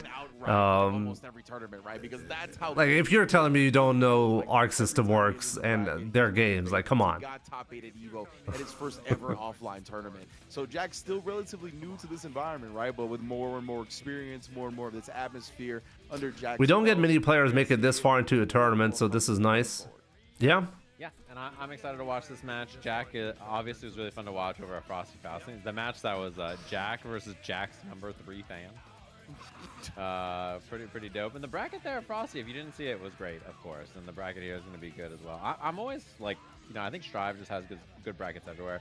And there's always so many players. Like, this is a game that a lot of people enter. So excited to watch that and excited to see how this one goes down. I don't remember the last time I've seen these two play or if I've seen them play. So going to be excited to watch this. It's going to be Happy Chaos versus Soul.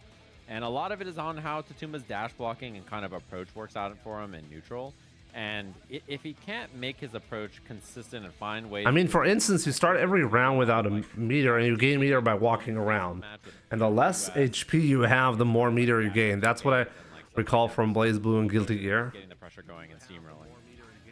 Yeah, that's what I'm thinking about when it comes to this. So wait, what was that in response to? Maximizing the ranges on Celso Max. Happy Chaos normals like the 5K and the 2S. Adam Wall, is this game like Street Fighter? I mean, Guilty Gear, it's a fighting game. It's a 1 versus 1 fighting game, like Street Fighter.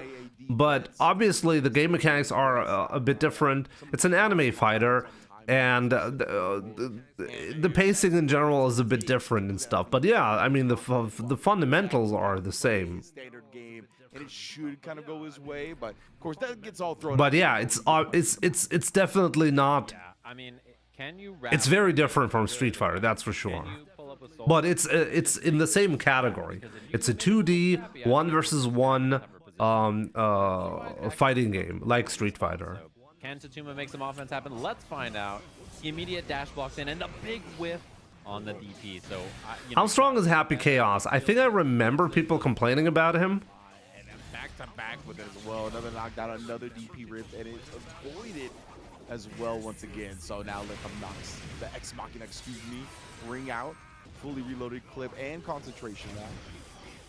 Yeah, and all those resources come back, and you're just like, well, I gotta just... That guy has a gun, yep. I get slummed, he gets all these resources back, he gets his bullets back. It's just... And not change the dial, is not a replay. Old BRC, actually avoided with his own BRC backdash, and then blocking the fuzzy of the overhead. All right, let's see if the comeback is gonna happen here. Is a comeback likely? Tatuma had a bigger chance, but... Oh, we'll see. You guys said that Tatuma is like the favorite. I want to see, but no comeback. He's been very strong since launch. Okay. I think I remember people complaining about him. 100%, man. Jack, on the other hand, Just shooting, breaking the wall. What do you mean since the character was dropped instead of launched? What happened? Only one bullet in the chamber now as well, but took that steady aim shot, chance to reload the clip a little bit. Nice. I love the 5Ps. They're just eliminating the escape options right there.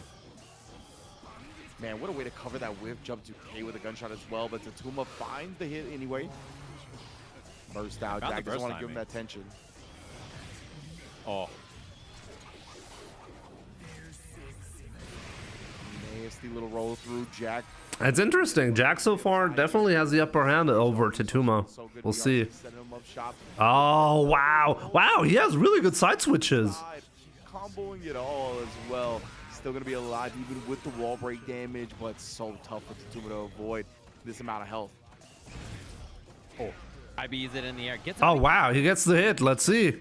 Wall break available. Super for the hard knockdown. The only problem is Jack has a lot of resources to defend. There's burst available and 100 tension. You have to cover backdash BRC and YRC and a lot of really difficult things here. So blocks it out so far. IBFD and it gets. Oh, wow. He does get the comeback. Despite all the defensive resources, finds the opening. I like that. He needs to go in because he needs to build his own 50% tension, right? And the quickest way to do that was going to be betting on the offense. Oh my goodness, the DP getting dodged. Tatuma trying to burst. He used to be able to zone you full screen. Now he just carries you full screen into Oki. Good. Jack doesn't come in too hard. There's lots of dashing in. Using light. Amazing. Copy approach, doesn't want to swing with big normals. Art style's pretty good, right? Adam Wall. I mean, this is like the you either like it or hate it, right? I love that mix. The BRC. I love the art style of actually all of the Guilty Gear games. I think they all look fantastic, including Strive. Indeed, he thought he might have built some of it back. I mean, I talked about this earlier as well, where like the visuals of Guilty Gear is actually a part of the reason why I started playing fighting games. Ironically, I ended up never really playing much Guilty Gear, but Oh my god.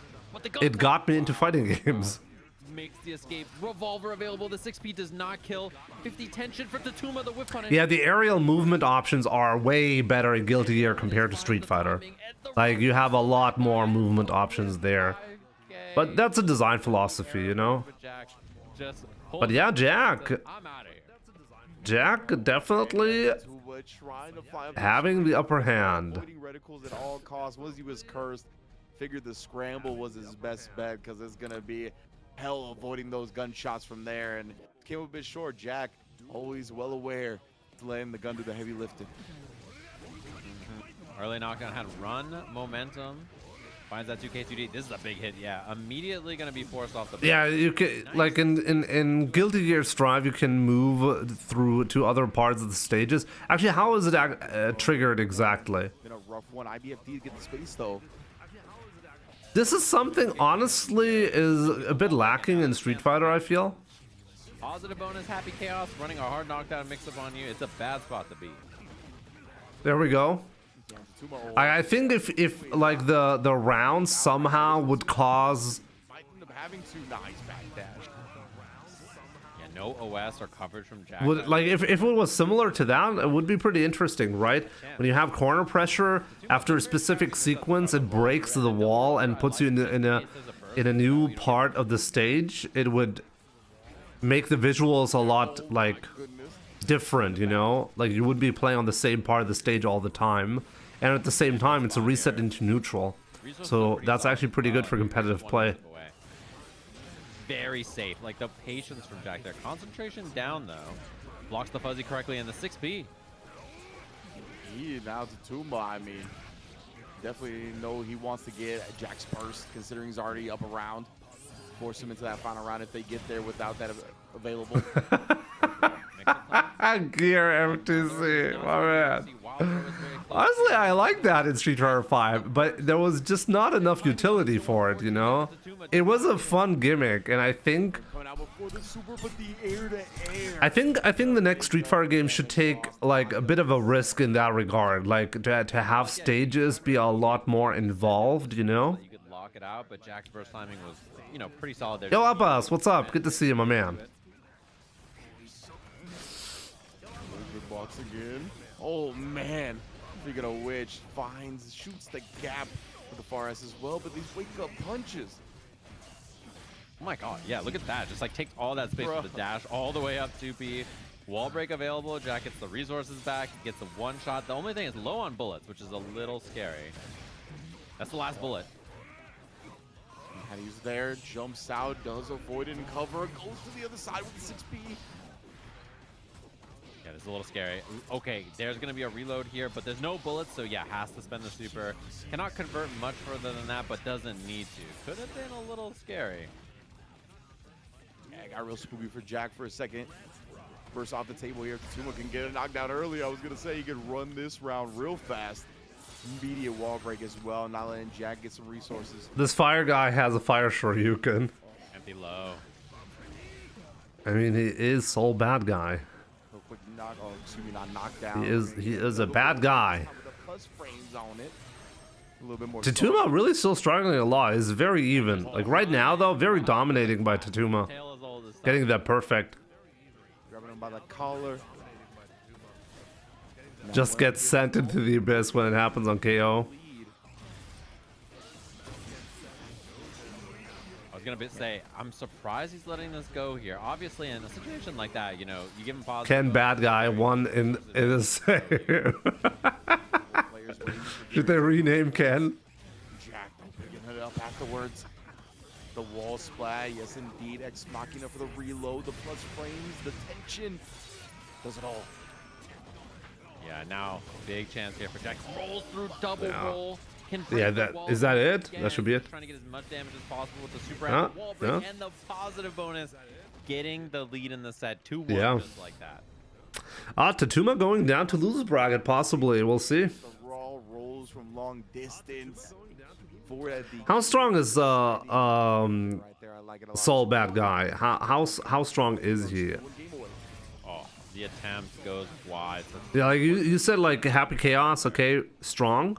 And the dash in too, just defensive. Since release. On those minus or on those frames, just to say I'm minus, but I can still take. No, you don't get to DP here. And now a wall break for Jack, just like that. Love the combo choice too. Looked very optimal when it came to the damage. Still can't believe that guy has a gun. I mean, this is what we're talking about when we're saying give T-Hawk back in Street Fighter 4 era or in Street Fighter 6 era, give Marisa or Honda a gun. They mean it literally, you know, because that can happen. Giving characters a gun. Big starter on the 5H. Raw Bandit. All right now though, Tatuma's still alive. That range, Jack has been so dominant. Always makes his normals. It seems like perfectly every time. Tatuma trying to pick a longer range. Yeah, the wall combos, they do extra damage as well. I mean, the game should reward you if you push the opponent to the corner. You should get a reward, right? In Street Fighter though, often if you get to the corner, you get to pressure the opponent until he dies. You know, it's very hard to escape. So I think it's good that the game forces you here to go back to neutral game instead when you landed a strong sequence. Yeah, we gotta see Tatuma's got a guess for the set here. Blocks correctly, double overhead. The DP, it's a punish. Also, it gives you a little bit. Oh wow, what an opening! Dash in 2K2D, staying alive in the set. Wow, the timing of that animation-wise. In this game, it's necessary. True. Also, it gives you time to think a bit about what your next follow-up should be. With the pacing being so fast, it's good that there are like these minor pauses in the gameplay where you get to breathe a little bit and think about your strategy. Yo, but right now it's all Tatuma. Huge life lead. Wow. Another, even a longer delay on the Bandit Revolve after this wall break and connects again. We identified it earlier on, right? We saw the Bandit Revolver usage start to raise, going for the longer range options, and they've been working out. Yeah, I think in a situation like that too, right? Like, oh my, what a jump 2K. Oh, and the DP whiffs, we've seen that time and time again. DPing on those cancels, like anytime you block something, you just reversal DP and the roll just smokes you for it. And then the whip punish on the 2K right there, that was so clean. we do get an interrupt. Jack will not be deterred for long. Finally finds a 5K starter. I wonder how drastically the Guilty Gear Strive 2.0 changes are going to be. Like, how different can the game be on a systematic level? I like it just in case there was reversal. I mean, if you consider how many changes Street Fighter V, for example, went through, the original release version of Street Fighter V is really not comparable at all to the last version that we played. Is that it? Goes into the Ex Machina before he can get it for the kill. Jack, beautiful resource awareness. Yeah, that was. Oh wait, it wasn't actually the final round. My bad. Finally pulls up and is like, all right, I'm swinging. Like I'm doing what he wants. Got one more round, yeah. Let's see if Tatuma can make the comeback here. So far, so good. This one, raw normal hit, maybe catching a backdash or a jump frame. Has Guilty Gear ever seen drastic system mechanic changes so far? Oh my. Probably not, right? The reversal on this situation just like this. There's such an opportunity in this round now for Jack. Jack, this is a big opportunity. Curse up, putting the clones as well. Obi just cancels the clone hit into the 2D. Very smart. Fafner on block, he goes for the DP. The tap dust, no meter. He was like a pixel away from that tension. And the patience just takes a 6H. No burst from Jack. Final game, final round, just like that. Yeah, this is really, really close now. Like, everything is decided here. Early here. Maybe catch the Tuma flinching later. Instead, does it with the dust. And now we got a burst. We don't want to see the wall break. Dodges a curse ball, but then gets clipped anyway. So Jack with the offense now. Nicely blocked. IBFD on the other side. D in the YOLO DP there. rip after. Oh my god, so many whiffs up close. No buttons. The Bandit Bringer whiff. This is huge. Wall break. This is a big whiff right there from Tatuma. He's gonna be Final guess is here for Tatuma. Couple Jack's coming on a highlight reel, man. Side switching every opportunity from every hit. Oh, the backdash gets through by the 2D. What a chase down. and that's it. Locks out once the burst is there. Jack is in grand finals. Just like that, and like his offense just working time and time again, despite Tatuma Losing. all kinds of different There we go. ways, just played so solid in the They have toyed around with drastic changes in Strive, but to its detriment, in my opinion. It kind of reminds me a bit of a Tekken situation. When you make big changes, like, there is a chance people are going to be very angry about that. That set was really, really close, A though. lot of the options that he represented, but just not enough. Jack is just too prepared, too equipped, and just, you know, he just solves so many different things that his opponents throw at him so quickly. So yeah, by the way, after this set, after the loser's final set, I'm gonna be rating. Has really mastered I'm gonna be rating the main Twitch channel for the Arc World Tour Finals, and as I said, there's gonna be announcements, so definitely, well, the gunshot after, right? Like that. Definitely stick around to well, not miss out. Just ridiculous from every point of angle. Yeah, he's just really good at. Does it count? I mean, technically, Street Fighter 6 has already seen mechanical changes as well. But I wouldn't really say that if you make like a change when it comes to, like, for example, perfect parry change, being only triggerable through a back input is technically a mechanical change. But obviously, like, it's not really changing the way players are. Like when we harken back to like 2.5 like, frame jabs in older games, right? Like it was supposed to change so that perfect parry is more deliberate than accidental. So it doesn't really affect the gameplay as much as like deeper mechanical changes. Like when V-Shift was added in Street Fighter V, for example, that's like a completely new mechanic that was thrown into the game, right? It was like last interaction between the two of them, like this close for Nitro to be the one. But yeah, the drastic changes always come with a risk, and honestly, it's hard to say which one to go. If you don't change your game, people are gonna find it stale at some point, right? Either way, I'm curious. But if you will arise from if you make too many changes too quickly or too drastically, people might not recognize the game that they loved. makes it a grand So it's final. honestly a tough call which way to go. Looking like the best player in the world has taken that position for grand finals winner side, but losers momentum is a hell of a thing, man, right? You really get on a roll here. Nitro dropped down early, right? He defeated Summit 3-1. If he manages to roll through Metallic Cake, roll through Tatumba, could be some big losers bracket momentum being gained. Same thing with Metallic Cake, right? Able to take down Daru in Korea. Like, that is an amazing boon. You got to have so much confidence after that we could see a new level reached by Metallic Cake as well, man. It is going to be a fun one. As far as the Nitro Metallic Cake matchup goes, though, I'm interested because Metallic Cake obviously has done such a good job offensively with the Roger, nein, du gehst nicht weg. Es tut mir leid, aber es muss irgendwann sein. flash kick so I mean, well. 6 could be changing a little too slowly. Yeah, and I'm Yeah, I mean, that's what people are saying at the moment, right? both of these players have to each other back and forth as well, because there's lots of good interceptive options that you have. In Also, Andra20, good to see you on Twitch. like what we see Nitro leaning on in neutral, like, is it dash up 5Ps? You know, are we sitting in guard point? Are we going to be doing air options? Like, what's our plan of attack here? And I know that there's got to be a high for Cake here after that last set, so. So we'll see. Gone. And how long has Nitro been on in loser bracket? I mean, oh yeah, he lost his first match in top 8, right? And so far he's been doing a good job getting his loser bracket run successful. We'll see how that's gonna go. Player out of it, right? They could really empty the stamina tank. And you see that they're looking a little deflated in their next match. That's definitely a danger here. Metallic Cake, though, we've seen him have a lot of stamina with some of these comebacks, being down. Very true. I don't blame game companies for playing it safe with system changes, but as a player, I always appreciate the risk taken for creativity's sake. True. I mean, that's exactly what...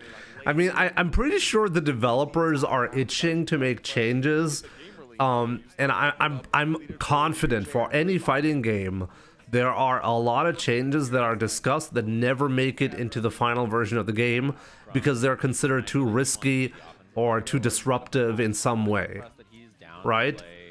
Kind of like their And reactive style, and most matchups with layup. I mean, sometimes I wonder, like, should they bring back for maybe this should be a standard for all fighting games. Maybe they should have a playground version of the game where even the normal players can access it, and we have that in Street Fighter 4, by the way. What was it called again? Ultra Street Fighter 4 introduced a crazy mode that turned out to be a test build effectively for what would become Street Fighter 5. Omega, yeah, Omega Street Fighter, yeah, Omega mode, right.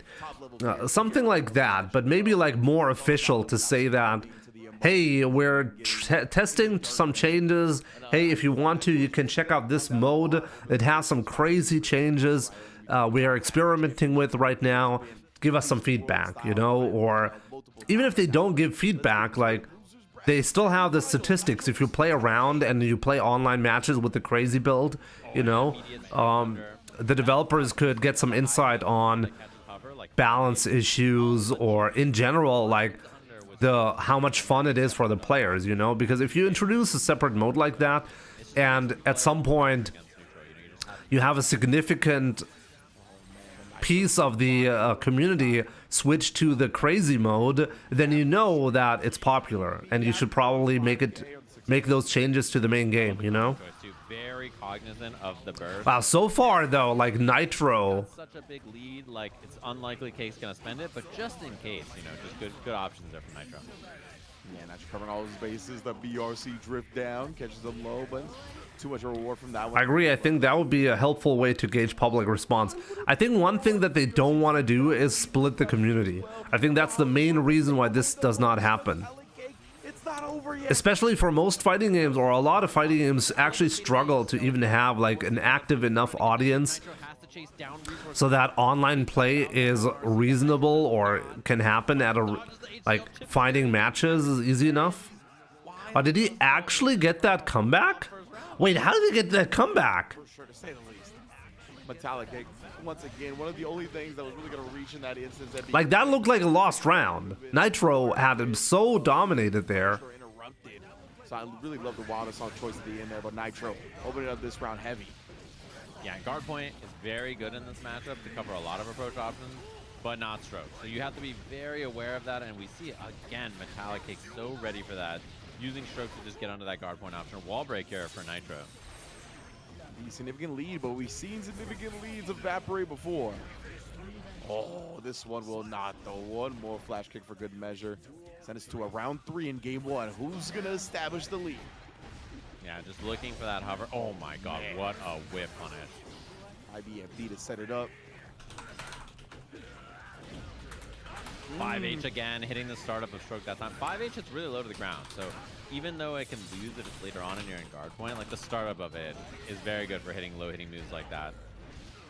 Oh, the delay right there, catching Nitro's backdash. He was trying to delay his own defensive option. Blew up that first hit time, and BRC's forward, 5P Berserker, really common option. Looking to bait the burst, and Metallic Cake holds it and then finds a clean backdash, but MLA interrupted by the flash kick. Oh my god, Jump K beat the anti-air attempt, and double no to bait, but missed the punish. Oh, that was such a sick idea. Burst, gotta. One guess away. Cake still sitting on burst as well.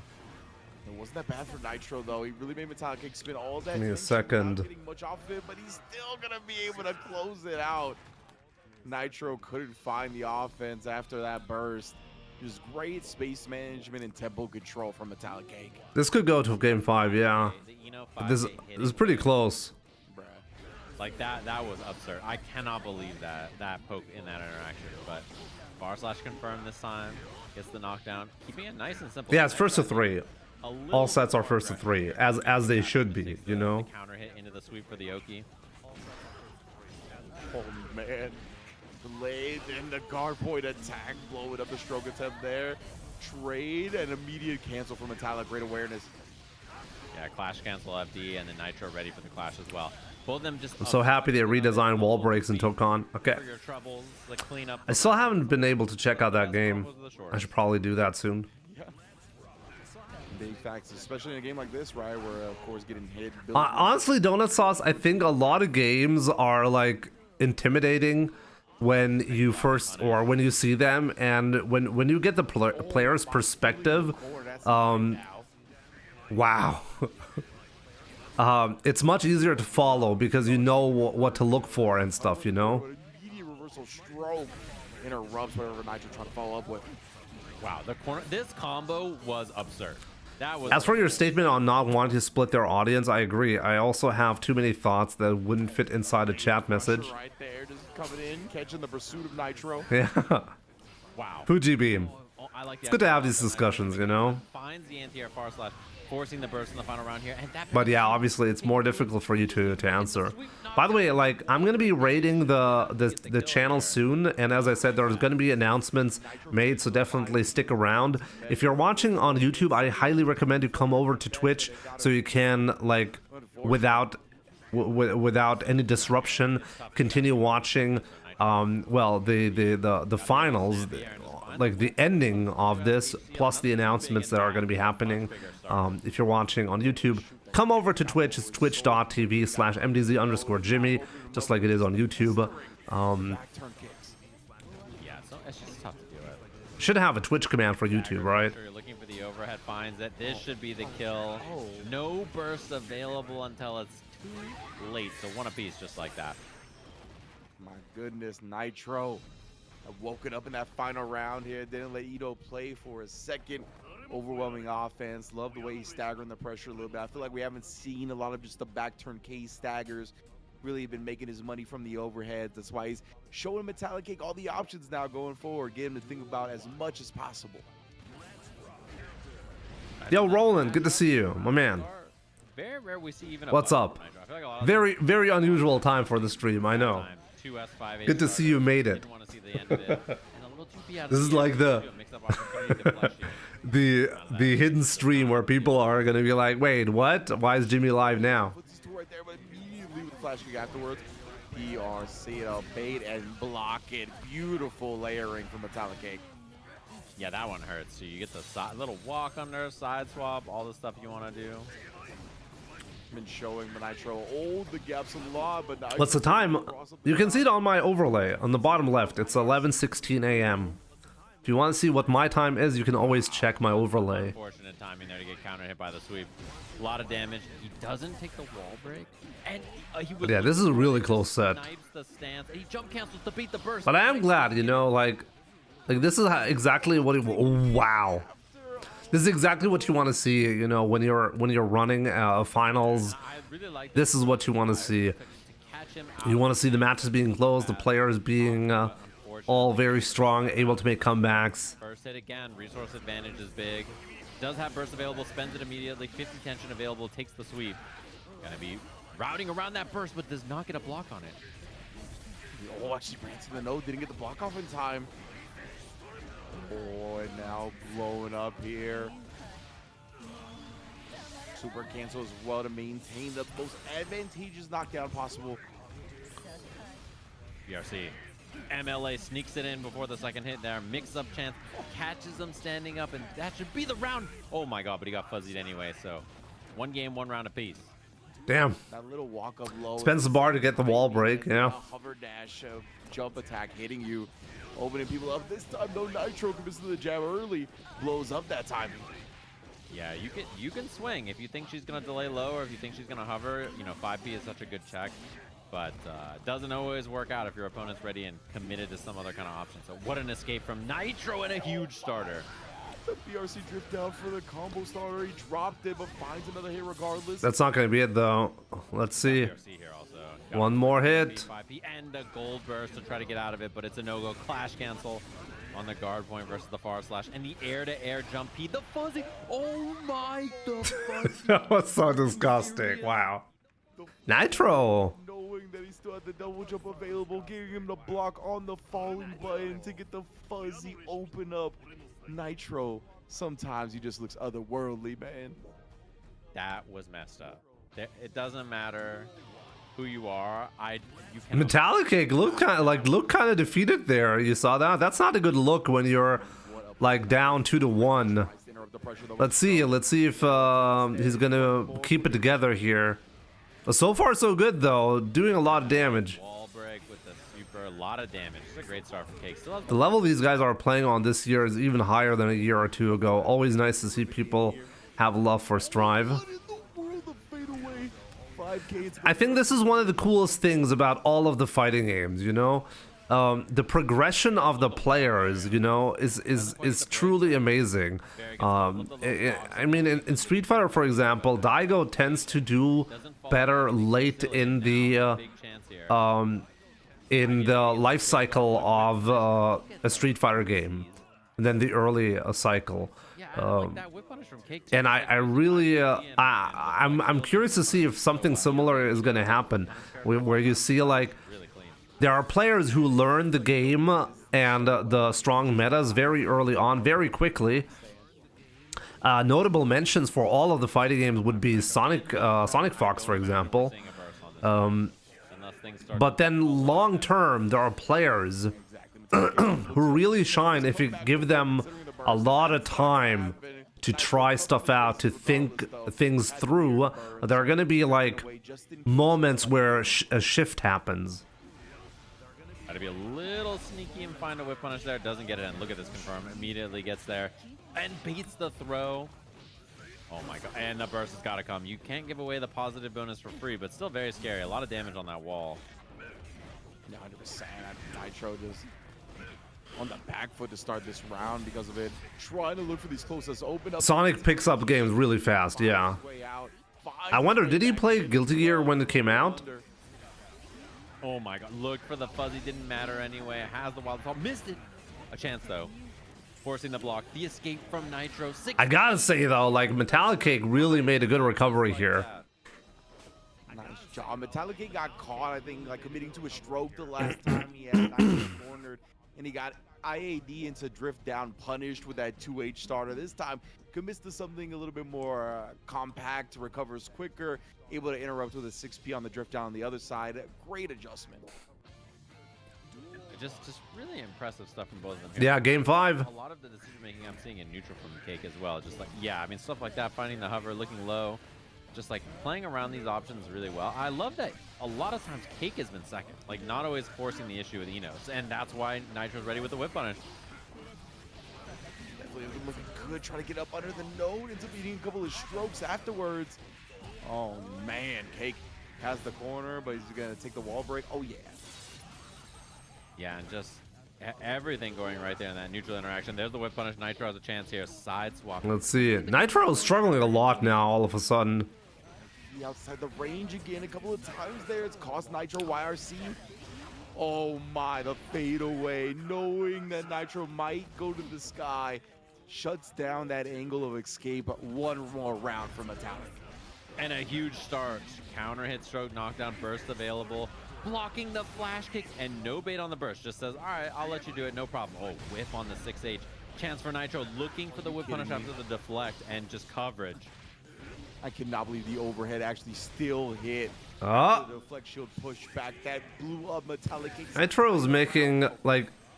Yeah, just was I mean, this is match point Metallic right now, but still. There we go. Match point both now. You talked about how you were impressed with the deflection with punishes earlier. That he was This is it, guys. We'll see. Wow, what a great block on that side switch. but interrupting the hover dash. And the 5. Oh yeah, Nitro making a good recovery here. He wants to get this extra little bit of damage, not quite the break. And counter hits. Kick finally, Oh. but lost so much life before then.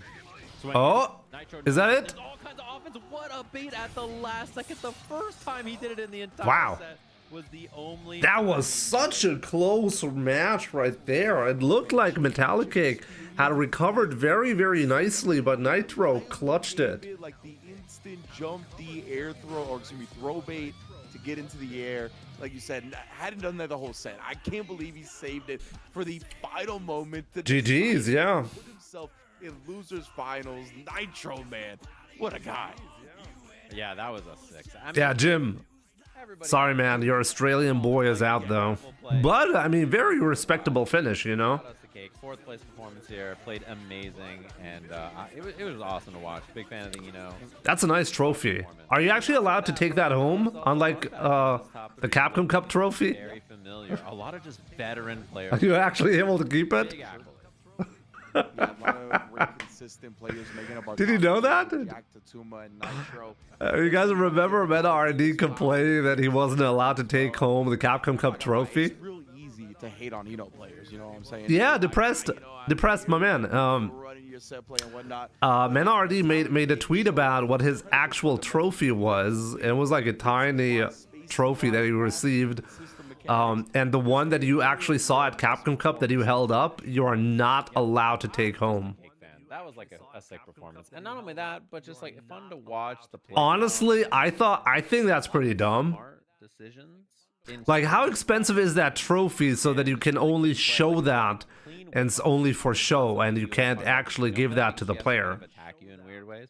So yeah, just really impressive player. Big shout outs to Cake. Can't wait to see, Cake playing the game in 2.0. Can't wait to see this next set we have coming up. Tatuma, Nitro, then our Yeah, it's just a decoration. Jack. Then we get our big announcement, Strive 2.0, and whatever other news we get. So it's really excited. It's gonna be a great night. Lots of good stuff coming up.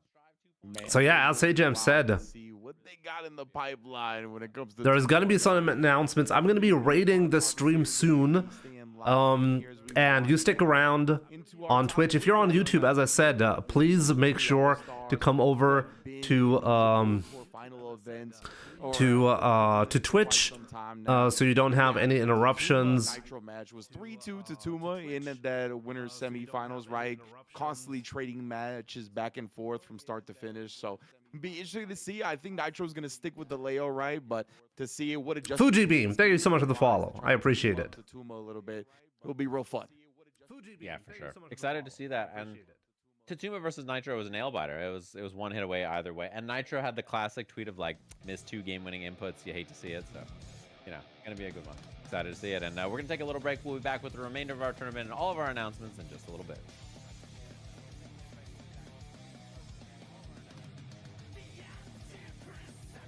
Not even a proper trophy as a memory for winning such a big event like Capcom Cup. As I said, like, there is a trophy that you got, but it was like a small one. It wasn't nearly as flashy as the Capcom Cup trophy that you saw, and that was held up by Mena at Capcom Cup. And probably, by the way, probably that was also true for the previous years for Street Fighter 5. I'm not even sure what the trophy was for Street Fighter 6 so far.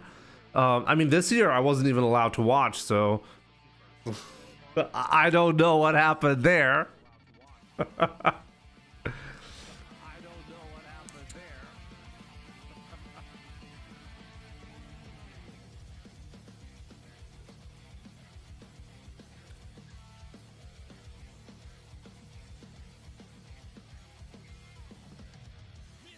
Can we see a picture of the actual trophy? I could show you a picture of the trophy. Give me a second. Oh, no, the actual trophy. Oh, I would have to dig through MenRD's Twitter history. I'm probably not going to be finding that. I mean, I could try.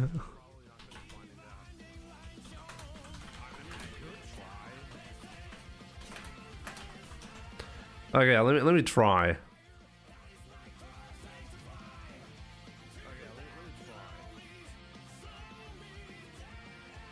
I mean, you could probably ask Rock on X to find the tweet.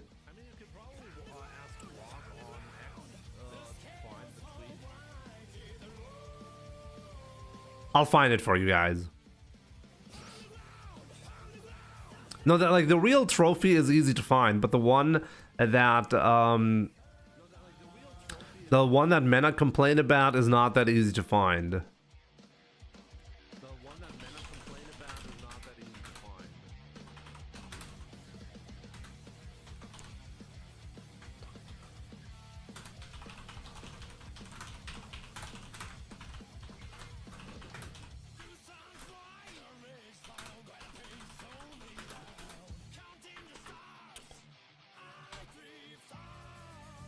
Okay, I asked Rock on X. Let's see if you can actually find the post easily.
Okay, I think I found something. Give me a second.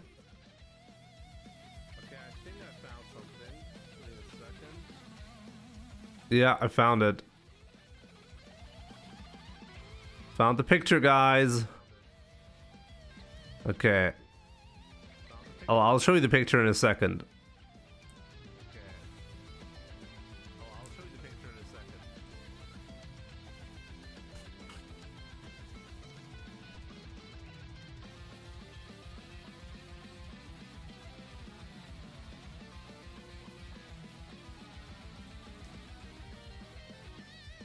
The suspense.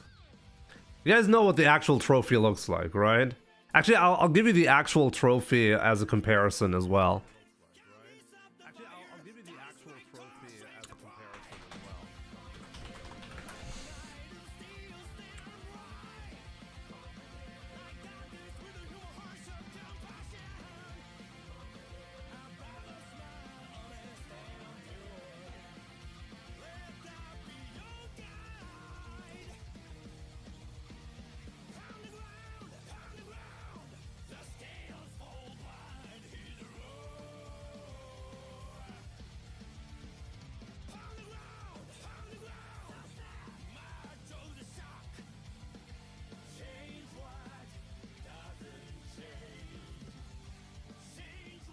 Okay.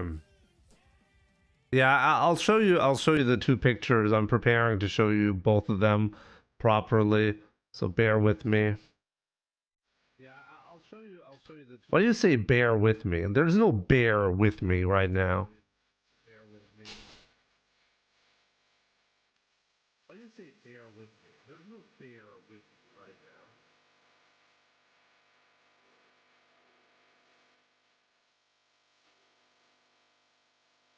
Okay, so this is what it was supposed to look like. Okay, this is the one. This is the one he held up, right?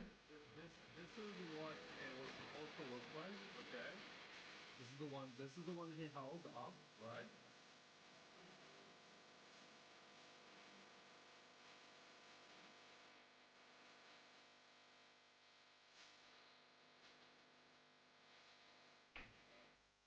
Actually, where did I save it to?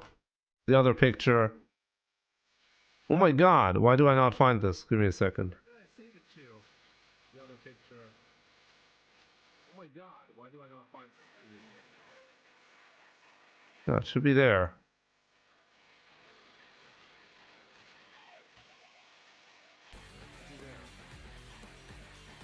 Oh, it's because the format. It's because of the picture format. It's because the picture format I cannot load it. Give me a second. I gotta do something about the picture format before I show you the other picture. Give me a second. I gotta do something about the picture format before I show you the other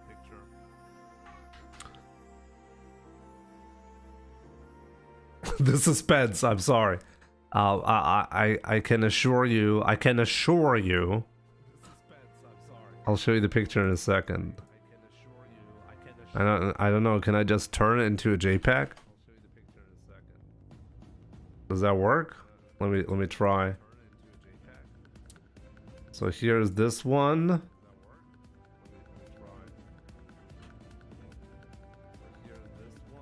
And this is the one that he actually received.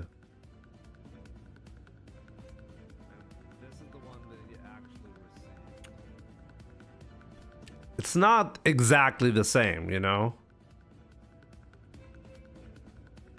It's not exactly the same, you know? I mean, it's still not... Look, the thing is...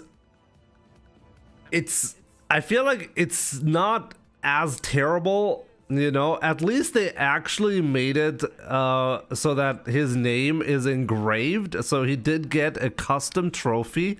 So I'll give them credit there, but I think instead of having like the custom trophy or the name on it, they could have engraved it like after Capcom Cup and then still sent him the right one, right?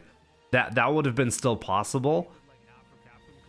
But it's exactly, it's not that bad. So they could have done even worse.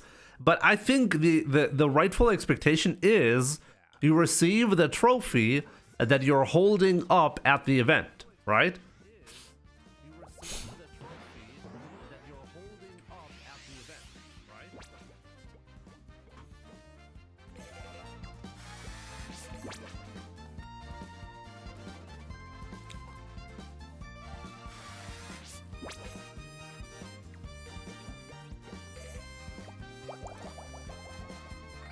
Also, guys, I can now confirm, like, I've been waiting to get some kind of confirmation when I'm doing the raid.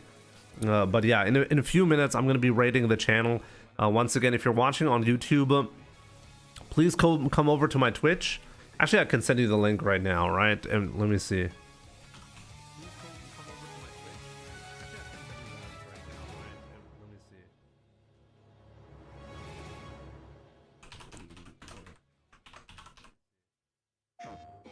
No two competitors are the same. Some run on So come to the Twitch. I'll send you guys over to the official channel Some make time so you don't miss out. There's gonna be announcements from ArcSystemWorks. So come over to Twitch. You'll get the raid. You won't miss out on anything. You can like seamlessly continue watching the tournament with the announcements. You can like seamlessly continue watching the tournament with the announcements.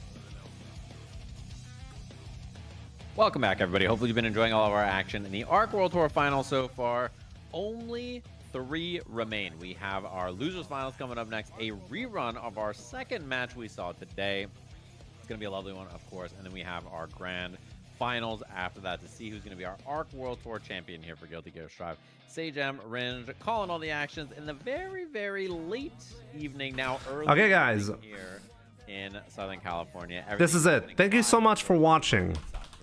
This is actually it. You might start to hear the roosters being picked up on the mics here. Thank you so much for watching today's stream with me. It was a pleasure watching some Guilty Gear. Shouts to ArcSystemWorks as well. And I really hope you enjoy the announcements, you enjoy the action.